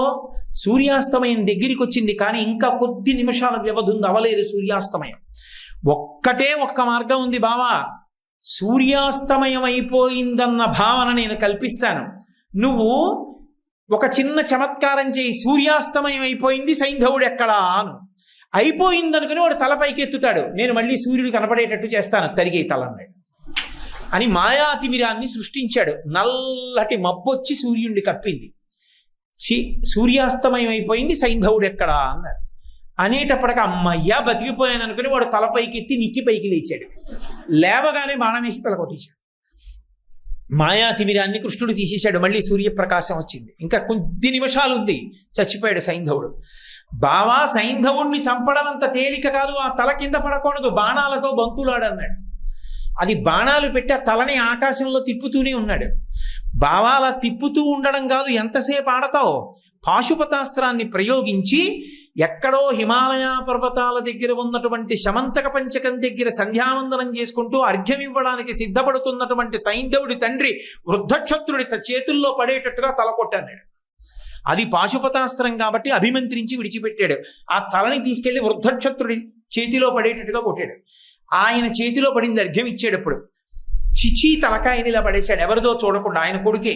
ఆ తల కింద పడగానే వృద్ధక్షత్రుడి తలకాయ 100 ముక్కలైపోయింది. ఎందుకని? ఆ వృద్ధక్షత్రుడికి కొడుకు పుట్టగానే అశరీరవాణి పలికింది. ఎవరి చేతిలో ఈ పుట్టినటువంటి పిల్లవాడు పెద్దవాడైన తర్వాత ఒక ఉత్తమ క్షత్రుడి చేతిలో తల తెగిపోతుందండి. తండ్రి కొడుకు మీద వ్యామోహంతో ఓ మాట అన్నాడు, ఎవడి చేతిలోంచి ఈ కొడుకు తల పడిపోతుందో వాడి తల 100 ముక్కలవుతుందన్నాడు. తెలుసు కాబట్టి కృష్ణ భగవానుడు పాశుపతాస్త్రంతో తండ్రి చేతిలోకి కొట్టించాడు. ఆ తండ్రే కింద పారేశాడు, 100 వక్కలైపోయింది తలకాయ. ఒక్కసారి శోకం ఆవహిస్తే ధర్మాన్ని నిలబెట్టడానికి, అర్జునుడిని రక్షించుకోవడానికి కృష్ణుడు ఎంత కష్టపడవలసి వచ్చిందో చూడండి. కోపం శోకం అంత తేలిక విషయాలు ఏం కావు. ధర్మరాజు అంతటి వాడు శోకానికి వశుడైపోయాడు మహాభారతంలో ఒకసారి ఒకసారి. ఇంతటి ధర్మరాజు, ఇంతటి యుధిష్ఠిరుడు అంత జాగ్రత్తగా ఉండేవాడు, ఎంత శోకాన్ని పొందాడో. కర్ణుడు చీల్చి చెండలేశాడు ధర్మరాజును రోజున. ఒళ్ళంతా దెబ్బలు తినేసి వచ్చి శిబిరంలో పాన్పు మీద పడిపోయాడు. అర్జునుడు వేరొక వైపు యుద్ధం చేస్తున్నాడు, తిరిగి వచ్చాడు కృష్ణుడితో కలిసి. కృష్ణుడి వంక చూసి చాలా బాధతో, కర్ణుడు నన్ను ఇవాళ ఇంత బాధ పెట్టాడు, యథార్థం అనుకుని నేను కర్ణుడికి వశుణ్ణైపోయాను, కానీ చంపకుండా వదిలేశాడు. ఇదిగో ఇలా పడిపోయాను, ఎంత అవమాన పడిపోయానో చూడు అని కృష్ణుడి వంక తిరిగి అన్నాడు. చేతిలో గాంధీవం పట్టుకున్న అర్జునుడు కర్ణుడిని ఇప్పటికీ చంపలేదు. ఎందుకు ఆ గాంధీవం చేతిలో? ఎవరికైనా ఇవ్వకూడదా, వాళ్ళు చంపుతారన్నాడు. వెంటనే అర్జునుడు అన్నాడు, బావా నాకు ప్రతిజ్ఞ ఉంది, ఎవరైనా సరే నా చేతి గాంధీవాన్ని వేరొకరికి ఇచ్చేయమంటే వాళ్ళని చంపేస్తాను అని ప్రతిజ్ఞ చేశానందుకు ధర్మరాజుని చంపేయాలని కత్తి తీశాడు.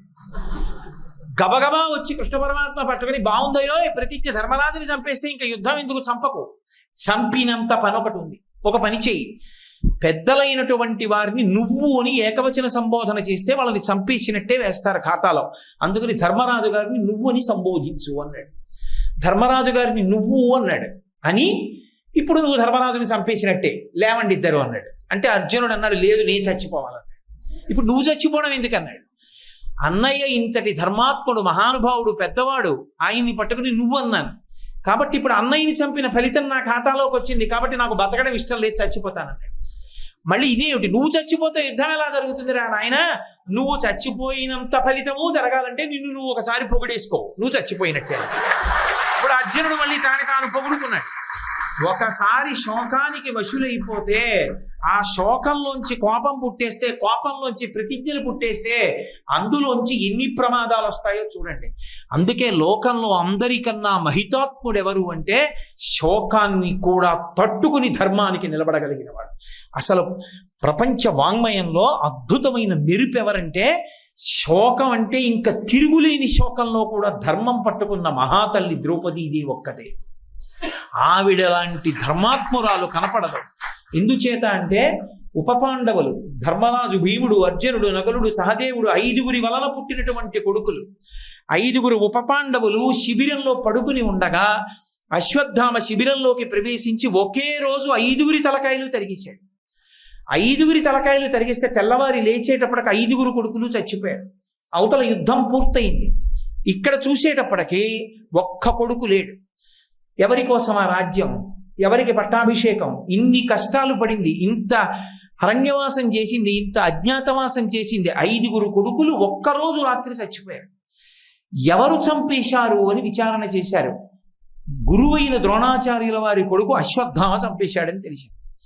గబగబా వెళ్ళి కృష్ణార్జునులు రథంలో కట్టి అశ్వత్థామని తీసుకొచ్చి ఎదురుగుండా నించోపెట్టారు. ఏ తల్లి శోకమైనా కొడుకులు పోతే అలా ఇలా ఉండదు. అందులో 5గురు కొడుకులు నిద్రపోతుండగా ఒకడు వచ్చి చంపేశాడని తెలిస్తే ఆ తల్లి కోపానికి అవధుంటుంది, ఆ శోకానికి హద్దుంటుంది. అసలు అంత శోకాన్ని పొందినటువంటి ద్రౌపదీదేవి కోప్పడకుండా మాట్లాడింది అశ్వత్థామతో. ఎందుకు అంటే ఒకటే మాట అంది, పుత్రుని రూపమునందున్న గురువుండవీవు అంది. మా గురువు గారి రూపంలో ఉన్న కొడుకు వినువు, గురుపుత్రుడు గురువుతో సమానం కాబట్టి నీతో నేను అధిక్షేపించి మాట్లాడకూడదు, కోపంగా మాట్లాడకూడదని. ఏమి ధర్మం నా తల్లిది. ఉద్రేకంబునరారు శస్త్రధరులై యుద్ధావనింలేరు, కించి ద్రోహంబును నీకు చేయరు, బలోచ్చేకంబునం చీకటిన్ భద్రాకారుల చిన్నిపాపల రణ ప్రౌఢ క్రియాహీనులన్, భద్రాకారుల చిన్నిపాపల సంహరింపనకట నీ చేతులు ఇట్లాడెనో అని. ఉద్రేకంబునరారు శస్త్రధరులై యుద్ధావనింలేరు, వాళ్ళేమి ఉద్రేకంతో లేరు, యుద్ధ భూమిలోకి లారేరు, నీతో యుద్ధం చెయ్యలేదు. కించి ద్రోహంబును నీకు చేయురు, బలోచ్చేకంబునం చీకటిన్ భద్రాకారుల చిన్నిపాపల రణ ప్రౌఢ క్రియాహీనులను నిద్రాసక్తుల సంహరింపనకట. వాళ్ళేం యుద్ధం చేయలేరు, వాళ్ళకి అసలు ఇంకా అంత పెద్ద అస్త్ర విద్య తెలిసిన వాళ్ళు కాదు. అటువంటి వాళ్ళని, నిద్రపోతున్న వాళ్ళని గురుపుత్రుడమైన నువ్వే ఎలా చంపేశావయ్యా? నీ తండ్రి ద్రోణాచార్యుల వారికి నా భర్తలు కొడుకులతో సమానం. ఆ రీత్యా నువ్వు వాళ్ళ బిడ్డల్ని ఎలా చంపగలిగావు ఒక్కరోజు రాత్రి అంటే అని గురుపుత్రుడు గురువుతో సమానం వదిలిపెట్టేయండి. భీముడికి ఎక్కడ లేని కోపం వచ్చింది. కొడుకుల పట్టి చంపెనని కోపము నందదు వెర్రిది ద్రౌపది, వీడు విప్రుడే విడువగ నేల వీడినిటు చంపుని మీరలు చంపరేని నా పిడికిటి పోటులను వీని శిరము భిన్నము చేసేద చూడుడిందరు అన్నాడు. ఏమిటి ద్రౌపది వెర్రిది, కొడుకులు పట్టుకు చంపేశారని కోపగించడం మానేసి వదిలిపెట్టేయండి గురువు గారి కొడుకు అంటుంది ఏంటి? మీరు చంపుతారా నా పిడికిటి పోట్లతో బదలగొట్టైనా వీడి తలకాయ. ఆవిడంది మహాతల్లి, అక్కట పుత్రశోక జనితాకుల భార విషణ్ణ చిత్తనై పొక్కుచునున్న భంగినను బోర కిరీటిని బద్దు చేసిని నీడిక్కడకి క్షితెచ్చుట సహింపనిదై భవదీయ మాత నేడెక్కడ ఎట్టి శోకమున ఎత్రియ ఎడ్చుచు పొక్కుచున్నదో. ద్రోణాచార్యుల వారు చనిపోయాడు. ద్రోణాచార్యుల వారి భార్య ఇంటి దగ్గర ఉంది. ఆవిడ సహగమనం చేయలేదు. ఎందుకు చేయలేదు అంటే కొడుకు కోసం ఉండిపోయింది. ఆ కొడుకు పాండవుల యొక్క 5గురు కొడుకుల్ని చంపేశాడు కాబట్టి ఇప్పుడు పాండవులు ఊరుకుంటారనడానికి నమ్మకం లేదు. పాండవుల కొడుకుల్ని చంపేస్తే 5గురు పాండవులు క్రోధం పూని రథం మీద బంధించి తీసుకెళ్లారు శిబిరానికంటే భర్త పోయాడు, ఏ కొడుకు కోసం బతికానో ఆ కొడుకు ఏమైపోతున్నాడో అని, చచ్చిపోయిన కొడుకులు ఎలాగో చచ్చిపోయారు, నేను ఏడుస్తున్నాను, నా కొడుకు చచ్చిపోతాడేమో అని గురుపత్ని ఎంత ఏడుస్తోందో అందావిడ. అక్కట పుత్రశోక జనితాకుల భార విషణ్ణ చిత్తనై పొక్కుచునున్న భంగి నినుబోర కిరీటి నిబద్ధు చేసి నేడిక్కడ కెచ్చి తెచ్చుట సహింపనిదై భవదీయ మాత నేడెక్కడ ఎట్టి శోకమున ఏ క్రియ ఏడ్చుచు పొక్కుచున్నదో. ఏమి ధర్మం మహాతల్లిది నిజంగా. కాబట్టి విడిచిపెట్టేయండి అయా, ఒక తల్లిని ఎలాగో ఏడుస్తున్నా, ఇంకో తల్లి ఎందుకు ఏడవడం, పంపేసేయండి. అందులో గురుపత్ని కానీ బాధపడిందా వంశనాశనం అయిపోతుంది, పంపించేసేయండి వెనక్కి. అప్పుడు మహానుభావుడైన జోక్యం చేసుకుని కృష్ణ పరమాత్మ, అవ్యుడు కాడు శిశుహంత దురాత్మకుడు ఆతతాయి హంతవ్యుడు బ్రాహ్మణోన హంతవ్యమటంచు వేద విదితంబకు కావున ధర్మము దృష్టి కర్తవ్యము వీనికాచుట కావున యథాస్థితి చూడుము పాండవోత్తమ అన్నాడు. వీడు చేసిన పని సామాన్యమైన పని కాదు, పరమ దుర్మార్గమైన పని చేశాడు. నిద్రపోతున్న పిల్లల్ని చంపాడు, వీడిని చంపేవలసిందే. కానీ ద్రౌపదీదేవి చెప్పింది సత్యం. బ్రాహ్మణో నహంతవ్యమటంచు వేద విదితంబగు కావున, బ్రాహ్మణుణ్ణి చంపకూడదు, అందులో గురుపుత్రుడు. కాబట్టి ధర్మం ఎలా ఉంటుందో అలా చెయ్యి అర్జున అన్నాడు. విశ్వశ్చిత్యుడు చక్రశూరుడు మహావీరుండు ఘోరాసిచే అశ్వత్థామ శిరోజముల్తడికి చూడాంతర్మహారత్నమం శశ్వత్కీర్తి వెలుంగపుచ్చుకొని పాశవ్రాత బంధంబుల నుచ్చితోచి శిబిరోర్విభాగంబునన్ బాసిపోను. అప్పుడు ఆ అశ్వత్థామ యొక్క కట్లు విప్పేసి అశ్వత్థామ తలంతా తరిగేసి వెంట్రుకలు ఆ లోపల ఉన్నటువంటి దివ్యమైన రత్నాన్ని తీసుకుని ఒక్క తన్ను తన్ని శిబిరానికి అవతల పడిపోయేటట్టుగా చేసి విడిచిపెట్టేశారు. అంతటి కష్టంలో, అంతటి శోకంలో కూడా ధర్మం, కర్తవ్యం ఆలోచించినటువంటి మహాతల్లి లోకంలో ఎవరైనా ఉంటే అది ద్రౌపదీదేవియే. అంతటి మహాపురుషులు. ఆ శోకానికి విరుగుడు, శోకానికి దూరంగా ఉండగలిగిన లక్షణం ఎక్కడి నుంచి వస్తుంది అంటే కర్తవ్యత నిష్ఠ. నేను ఏ పని చెయ్యాలి, ఏ పని చెయ్యకూడదు, నేను ఈ పని చెయ్యాలి, ఆ పని చేసేసాను కాబట్టి సంతోషం, ఈశ్వరా నేను ఆ పని చేసేటట్టు నన్ను అనుగ్రహించావు అన్న కర్తవ్యంతో నిలబడగలిగిన వాడు ఎవరున్నాడో వాడు శోకమునకు దూరముగా ఉండగలడు. ఎవడు అలా శోకమునకు దూరముగా ఉండగలిగాడో వాడు ధన్యాత్ముడై సమస్త పాపములకు దూరముగా ఉండి వాడు శాంతిగా ఉంటూ 10 మందిని శాంతిగా ఉంచుతాడు. అందుకే 2 పరస్పర విరుద్ధమైన శ్లోకాల్ని మహర్షి రామాయణంలో ప్రతిపాదన చేశారు. శోకో నాశయితే ధైర్యం, శోకో నాశయితే శృతం, శోకో నాశయితే సర్వం, నాస్తి శోక సమోరిపు. అది కంఠగతం చేసుకుని ధారణలో ఉంచుకుంటే అనవసరంగా విపరీతంగా ఏడవడం, శోకం పెట్టుకోవడం ఎంత ప్రమాదానికి వెళ్ళిపోతుందో, ఆఖరికి అది మనని ఎంతటి బానిసని పశువుగా మారుస్తుందో జ్ఞాపకం ఉన్నప్పుడు శోకానికి దూరంగా ఉండే లక్షణం వస్తుంది. దేనికి శోకిస్తున్నావు అని మాసుచ అంటాడు కృష్ణ పరమాత్మ. ఏడవకు, ఏడవడానికి పుట్టలేదు, సంతోషంగా ఉండు. ఎక్కడ ఏడవాలో అక్కడ ఏడవడం ధర్మం, కానీ ఎంత ఏడవాలో అంత ఏడ్చి విడిచిపెట్టాలి తప్ప అంతకన్నా ఏడిచి నీ రూపాన్ని భంగం చేసుకోకు, నీ ధర్మం నువ్వు పాడు చేసుకోకు. శోకము నుండి బయటికి వచ్చి మళ్ళీ కర్తవ్యతానిష్టతో ముందుకు వెళ్ళిపోవాలి. అందుకే హనుమ అనిర్వేద శ్రీయోమూలం అనిర్వేద పరం సుఖం అంటారు. లక్ష్మణస్వామి రామాయణంలో ఇదే మాట మార్చి చెప్తాడు. ఉత్సాహో బలవాన్ నార్యానాస్తుత్యా ఆత్మరం బలం సోత్సాహ శాస్తి లోకేస్మిన్ నకించితపి దుర్లభం అంటాడు. అన్నయ్య, ఉత్సాహంగా ఉన్నటువంటి వాడు ఎవరుంటాడో, మృత్పిండంలా శోకంతో భయంతో కింద పడిపోకుండా పైకి లేచి ఆలోచించగలిగిన వాడెవరో, ఎవడు ఉత్సాహాన్ని వదిలిపెట్టడో వాడికి నకించితపి దుర్లభం. ఇది నేను చెయ్యలేనన్న పని లేదన్నయ్యా. ఆ ఉత్సాహం కాని మడిచిపోయిందా వాడు ఏమీ చెయ్యలేడు. శరీరంలో ఎంత బలం ఉండనివ్వండి, మనసు ప్రధానం. మనసు కాని పిరికితనాన్ని పొందేసిందా, శోకాన్ని పొందేసిందా, ఏమీ చెయ్యలేడు. శ్రీరామాయణంలోనే ఒక ఉదాహరణ. ఒక్క శోకము ఎంత ప్రమాదకరమన్న దానికి ఎన్నైనా చూపించచ్చు రామాయణంలోంచి. అది గని కవ్విన కొద్దీ వస్తాయి. మైనాకుడు పర్వతం, రెక్కలు ఉండేవి. కృతయుగంలో పర్వతాలకు అన్నిటికీ రెక్కలు ఉండేవి. అన్నిటికీ రెక్కలుంటే అవి పర్వతాలు ఎగురుతూ వచ్చి జనావాసముల మీద దిగేవి. దిగుతూ ఉంటే జనులందరూ చచ్చిపోతుండేవారు. జనులందరూ ఇంద్రుడితో మొరపెట్టుకున్నారు, అయ్యా ఈ పర్వతాలు ఎగిరి వచ్చి దిగుతున్నాయి, ఇబ్బందిగా ఉందని. వజ్రాయుధాన్ని చేతిలో పట్టుకుని పర్వతములకు ఉన్నటువంటి రెక్కలన్నిటినీ తరిగేశాడు. మైనాక పర్వతం భయపడిపోయింది. శోకాన్ని పొందింది. అమ్మో నా రెక్కలు కూడా తరిగేస్తాడని భయం పెట్టుకుంది. ఎప్పుడైతే భయం పడిందో తనకి రెక్కలున్నా కూడా ఎగరలేకపోయింది. మైనాక పర్వతం ఉండిపోయి దానికి మిత్రుడు వాయుదేవుడితో చెప్పుకుంది, ఇంద్రుడు వచ్చేస్తున్నాడు, నా రెక్కలు కత్తిరించేస్తాడని. బెంగ పెట్టుకోకని రెక్కలు ఉండి ఎగరగలిగినటువంటి మైనాకం ఎగరలేకపోతే వాయుదేవుడు ఎత్తి తీసుకెళ్లి సముద్రంలో పడేశాడు. ఇందులో దాక్కో కనపడక ఇంద్రుడికి. అప్పటి నుంచి సముద్రంలో పడిపోయి ఉండిపోయింది. అందుకు చెప్పింది, కృతీచ ప్రతికర్తవ్యం దేశధర్మ సనాతన. నీ తండ్రి నన్ను రక్షించాడు, నీకు ఉపకారం చేయడం నా యొక్క లక్షణం.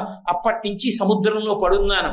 అంతటి ధర్మనిష్ఠాతత్పరుడైనటువంటి రామచంద్రమూర్తి యొక్క భార్య సీతమ్మ అపహరింపబడిందని ఏ ప్రతిఫలాపేక్ష లేకుండా వానుల కోసం, రాముడి కోసం సీతమ్మ జాడ కనిపెట్టడానికి నువ్వు ఆకాశ మార్గంలో వెడుతున్నప్పుడు నీకు ఆతిథ్యం ఇవ్వడానికి పైకి రాకుండా సముద్రంలోనే దాగి ఉండిపోతే నా రెక్కలకి అర్థం లేదని పైకి లేచాను నిర్భయంగా. నా రెక్కలు ఇంద్రుడు తరిగితే తరగని, పర్వాలేదు, నీకు ఆతిథ్యం ఇస్తానని. అక్కర్లేదని హనుమ వెళ్ళిపోయినా కూడా రామకార్యం మీద వెడుతున్న వాళ్ళకి సాయం చేయడానికి పైకొచ్చింది కాబట్టి నీ రెక్కలు తరగనని వదిలేశాడు ఇంద్రుడు. అది రామకథా బలం. రాముని కార్యం మీద వెడతాను అన్న వాళ్ళకి మాట సాయం చేసింది సంపాతి, కాలిపోయిన రెక్కలు వచ్చేసాయి. రామకార్యం మీద వెడుతున్నవాడు గుక్కెడు తేనె తాగలేదు, ఆగి తాగవయ్యా అని మైనాకుడు అడిగినందుకు ఉన్న రెక్కలు నిలబడ్డాయి. ఇంద్రుడు అభయంతే ప్రయచ్ఛామి తిష్ట సౌమ్య యథాసుఖం, నేను నీ రెక్కలు తరగను, హాయిగా ఉండన్నాడు. అది రామకథా బలం. అందుకే ఎక్కడ రామనామం చెప్పబడుతుందో, ఎక్కడ రామ కథ చెప్పబడుతుందో, ఎక్కడ రామాయణాంతర్గతమైన రత్నములు వెలికి తీయబడి చెప్పబడతాయో అక్కడక్కడ అది విన్న చోట స్వస్థత కలుగుతుంది, ధైర్యం కలుగుతుంది. జీవితంలో తాను ఉత్సాహంగా బ్రతుకుతూ శాంతిగా ఉండి 10 మందిని ప్రశాంతంగా ఉంచగలిగినటువంటి స్థితి ఏర్పడుతుంది. అంత గొప్ప శ్లోకాలు రెండింటిని మెరుపులుగా మహర్షి మనకిచ్చారు. ఇవి ప్రతి వాళ్ళు ధారణలో ఉంచుకున్న నాడు మృత్పిండములై నేల మీద పడిపోకుండా బంతిలా కింద పడ్డా పైకి లేవగలిగినటువంటి సందర్భాలు ఏర్పడతాయి. మీరు మహాత్ముల జీవితాలు గమనించండి, ఏ మహాత్ముల జీవితాలు వడ్డించిన విస్తరలు కావు. ఎంతమంది ఎన్ని కష్టాలు పడ్డారో, కష్టాలు పడినప్పుడల్లా పూనికతో ఎవడు ధైర్యంతో నిలబడ్డాడో వాడే పైకి లేచి మహాత్ముడై నిలబడగలిగాడు తప్ప అలా నిలబడలేకపోయిన వాళ్ళు, శోకములకు గురి అయిపోయిన వాళ్ళు, కింద పడిపోయిన వాడు ఎన్నడూ చరిత్రలో స్థానమును సంపాదించుకొనలేడు. కష్టములు పడకుండా ఎక్కడి నుంచి వస్తాయి? శంకరాచార్యుల వారి మీద కోపం వచ్చి ఆయన మీద ప్రయోగం చేసి భంగధర వ్యాధి కల్పించారు. ఆయన ఇలా కూర్చుంటే చాలు బట్టంతా నెత్తుటితో తడిసిపోయేది. అంతటి భంగధర వ్యాధితో ఉన్నా సరే తన కర్తవ్యతానిష్టతో తాను వెళ్ళిపోయారు కాబట్టే శంకరుల చరిత్ర సువర్ణాక్షరాలతో లిఖింపబడింది. ఏ మహారాజు ఇవాళ మనం చెప్పుకుంటున్నటువంటి మహాపురుషులన్న వాళ్ళ పేరు ఎవరిది తీయండి. శిబి చక్రవర్తి పేరు ఉత్తినే ఉండిపోయిందా? భాగవతం చదివితే కోశి కోశి అన్నారు. ఆయన ఆ పావురాన్ని తక్కెట్లో పెట్టి యువతల పావురానికి సరిపడే మాంసమే కదా అని తొడలోంచి తీసిద్దాం అనుకుని కోశాడు. కోస్తే ఓ ముక్క తీశాడు, వేశాడు, తూగలేదు. కోసి కోసి ఆమ్రేడితం. కోస్తూనే ఉన్నాడు, తీస్తూనే ఉన్నాడు, వేస్తూనే ఉన్నాడు. ఎంత నిత్తురు కారిందో, ఎంత మాంసం తీసేశాడో తొడల్లోంచి. అయినా తక్కెట తోగలేదు. ఇంకా అనవసరం, నేనే కూర్చుంటాను, నా మాంసం తినేయమని తక్కెట్లో కూర్చున్నాడు. అప్పుడు కనబడ్డారు ఇంద్రుడు, అగ్నిదేవుడు కనబడ్డారు. కాబట్టే ఎందరో వెళ్ళిపోయారు లోకంలో. శిబి చక్రవర్తి పేరు మాత్రం చిరస్థాయిగా లోకంలో కీర్తితో ఉండిపోయింది. హరిశ్చంద్రుడు ఎన్ని కష్టాలు పడ్డాడు, కష్టాలకి మారు పేరు. సత్యం కోసం, ధర్మం కోసం అన్ని కష్టాలు పడ్డాడు. కాబట్టే చిట్ట చివరికి తన భార్యనే అమ్మేశాడు మహానుభావుడు. ఆఖరికి కొడుకు శరీరం విడిచిపెట్టేస్తే ఆ కొడుకుని దహించడానికి తీసుకొస్తే కాటి సుంకం కట్టకపోతే కాల్చడం కుదరదన్నాడు కొడుకని తెలిసి కూడా తన కర్తవ్యానికి. అప్పుడు చంద్రమతీదేవి మెళ్ళలోంచి మంగళసూత్రాలు తీసి చూపిస్తే బల్జేపల్లి వారి పద్యాలు చదువుతుంటే కళ్ళంబట నీటి ధారలు కారతాయి. అలా ఉంటాయి ఆ పద్యాలు నిజంగా. ఓ నీ మెడలో మంగళసూత్రం సూర్యుని పగిది వెలుగుతోందన్నాడు. నా మెడలో మంగళసూత్రం కనపడితే నా భర్త కాటికాపరిగా ఉన్నావా అని ఏడిచింది. కొడుకుని మంగళసూత్రం అమ్మి తీసుకొచ్చి ధనమిస్తే తప్ప కొడుకు యొక్క శరీరాన్ని కాల్చడానికి ఇష్టపడలా. కాటికాపరిగా శరీరాన్ని కాల్చడానికి ఇష్టపడ్డాడు. కొడుకు చచ్చిపోతే ఏడవడానికి అవకాశం ఇవ్వాల, ఇంట్లో పనంతా చేయవలసి వచ్చింది. ధర్మానికి కట్టుబడి, కర్తవ్యానికి కట్టుబడి అంత కష్టాలు పడిన వాళ్ళు ఎవరున్నారో, ఎవరు తట్టుకున్నారో వాళ్ళు మహాత్ములయ్యారు. ఉత్తినే చరిత్రలో పేర్లు ఎందుకు వస్తాయి? ఎక్కడి నుంచి వస్తాయి? మహానుభావులు అయ్యారంటే ఇవాళకి భగీరథ ప్రయత్నం అన్నా అంటే భగీరథుడు ఎంత కష్టపడ్డాడో గంగావతరణానికి. అందుకే శోకమునకు వశులు కాకుండా ఉండి నిలదొక్కుకోవాలంటే ఎవరి కోసమో కాదు, ఎవరి కోసం వాళ్ళ కోసం నిలదొక్కుకోవాలి అంటే ఈ 2 శ్లోకాలు ఎప్పుడూ ధారణలో ఉండాలి. ఈ 2 శ్లోకాలు జ్ఞాపకంలో పెట్టుకుని ఎప్పుడైనా మనసు బాధపడినప్పుడు జ్ఞాపకం తెచ్చుకుంటే, కర్తవ్యత నిష్ఠ జ్ఞాపకం చేసుకుంటే, రామచంద్రమూర్తి జీవితాన్ని జ్ఞాపకం చేసుకుంటే నేను కూడా అలాగే ఉండాలనిపిస్తుంది. కాబట్టి ఎంత కష్టం! సీతమ్మ తల్లి కన్నా కష్టపడ్డవాడు ఉన్నాడా? క్షితిక్షమా పుష్కర సన్నిభాక్షి ఆరక్షిత రాఘవ లక్ష్మణాభ్యాం సారాక్షసీభి వికృతిక్షణాభి సంరక్షిత సాంప్రతి వృక్షమూలే అన్నారు. అంటే ఎంతో కష్టపడిపోతోందని చెప్పవలసి వస్తే ఋషి క్షకారం ప్రయోగం చేస్తారు. ఎక్కువ మాటలు క్షకారం శ్లోకంలో తిరిగింది అంటే ఆవిడ అంత కష్టపడింది అని చెప్పినట్టు. ఒక్క క్ష ఎన్ని మాటలు చెప్పారు ఆ శ్లోకంలో? క్షితిక్షమా పుష్కర సన్నిభాక్షి యారక్షిత రాఘవ లక్ష్మణాభ్యాం సారాక్షసీభి వికృతేక్షణాభి సంరక్షిత సాంప్రతి వృక్షమూలి. ఎంత కష్టపడిందో సీతమ్మ. కాబట్టి కదూ వాడవాడలా సీతమ్మకి గుడి. ఎక్కడ చూసినా బిడ్డలకి సీతమ్మ పేరు పెట్టుకోవడం, ఎక్కడైనా ఎవరైనా కనబడితే అమ్మా సీతమ్మలా ఉన్నారమ్మా అనడం, దంపతులు సీతారాముల్లా ఉన్నారమ్మా అనడం.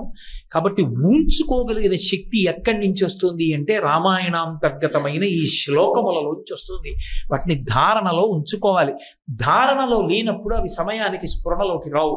కాబట్టి మీరందరూ చక్కగా ఈ శ్లోకాల్ని ధారణలో ఉంచుకుని జీవితాల్ని సుసంపన్నం చేసుకునేటటువంటి అనుగ్రహాన్ని మనందరం కూడా ఆ సీతారామచంద్ర ప్రభువు యొక్క నిర్హేతుక కృపాకటాక్ష వీక్షణముల వలన పొందెదముగాక అని స్వామి పాదములు పట్టి ప్రార్థన చేస్తూ మళ్ళీ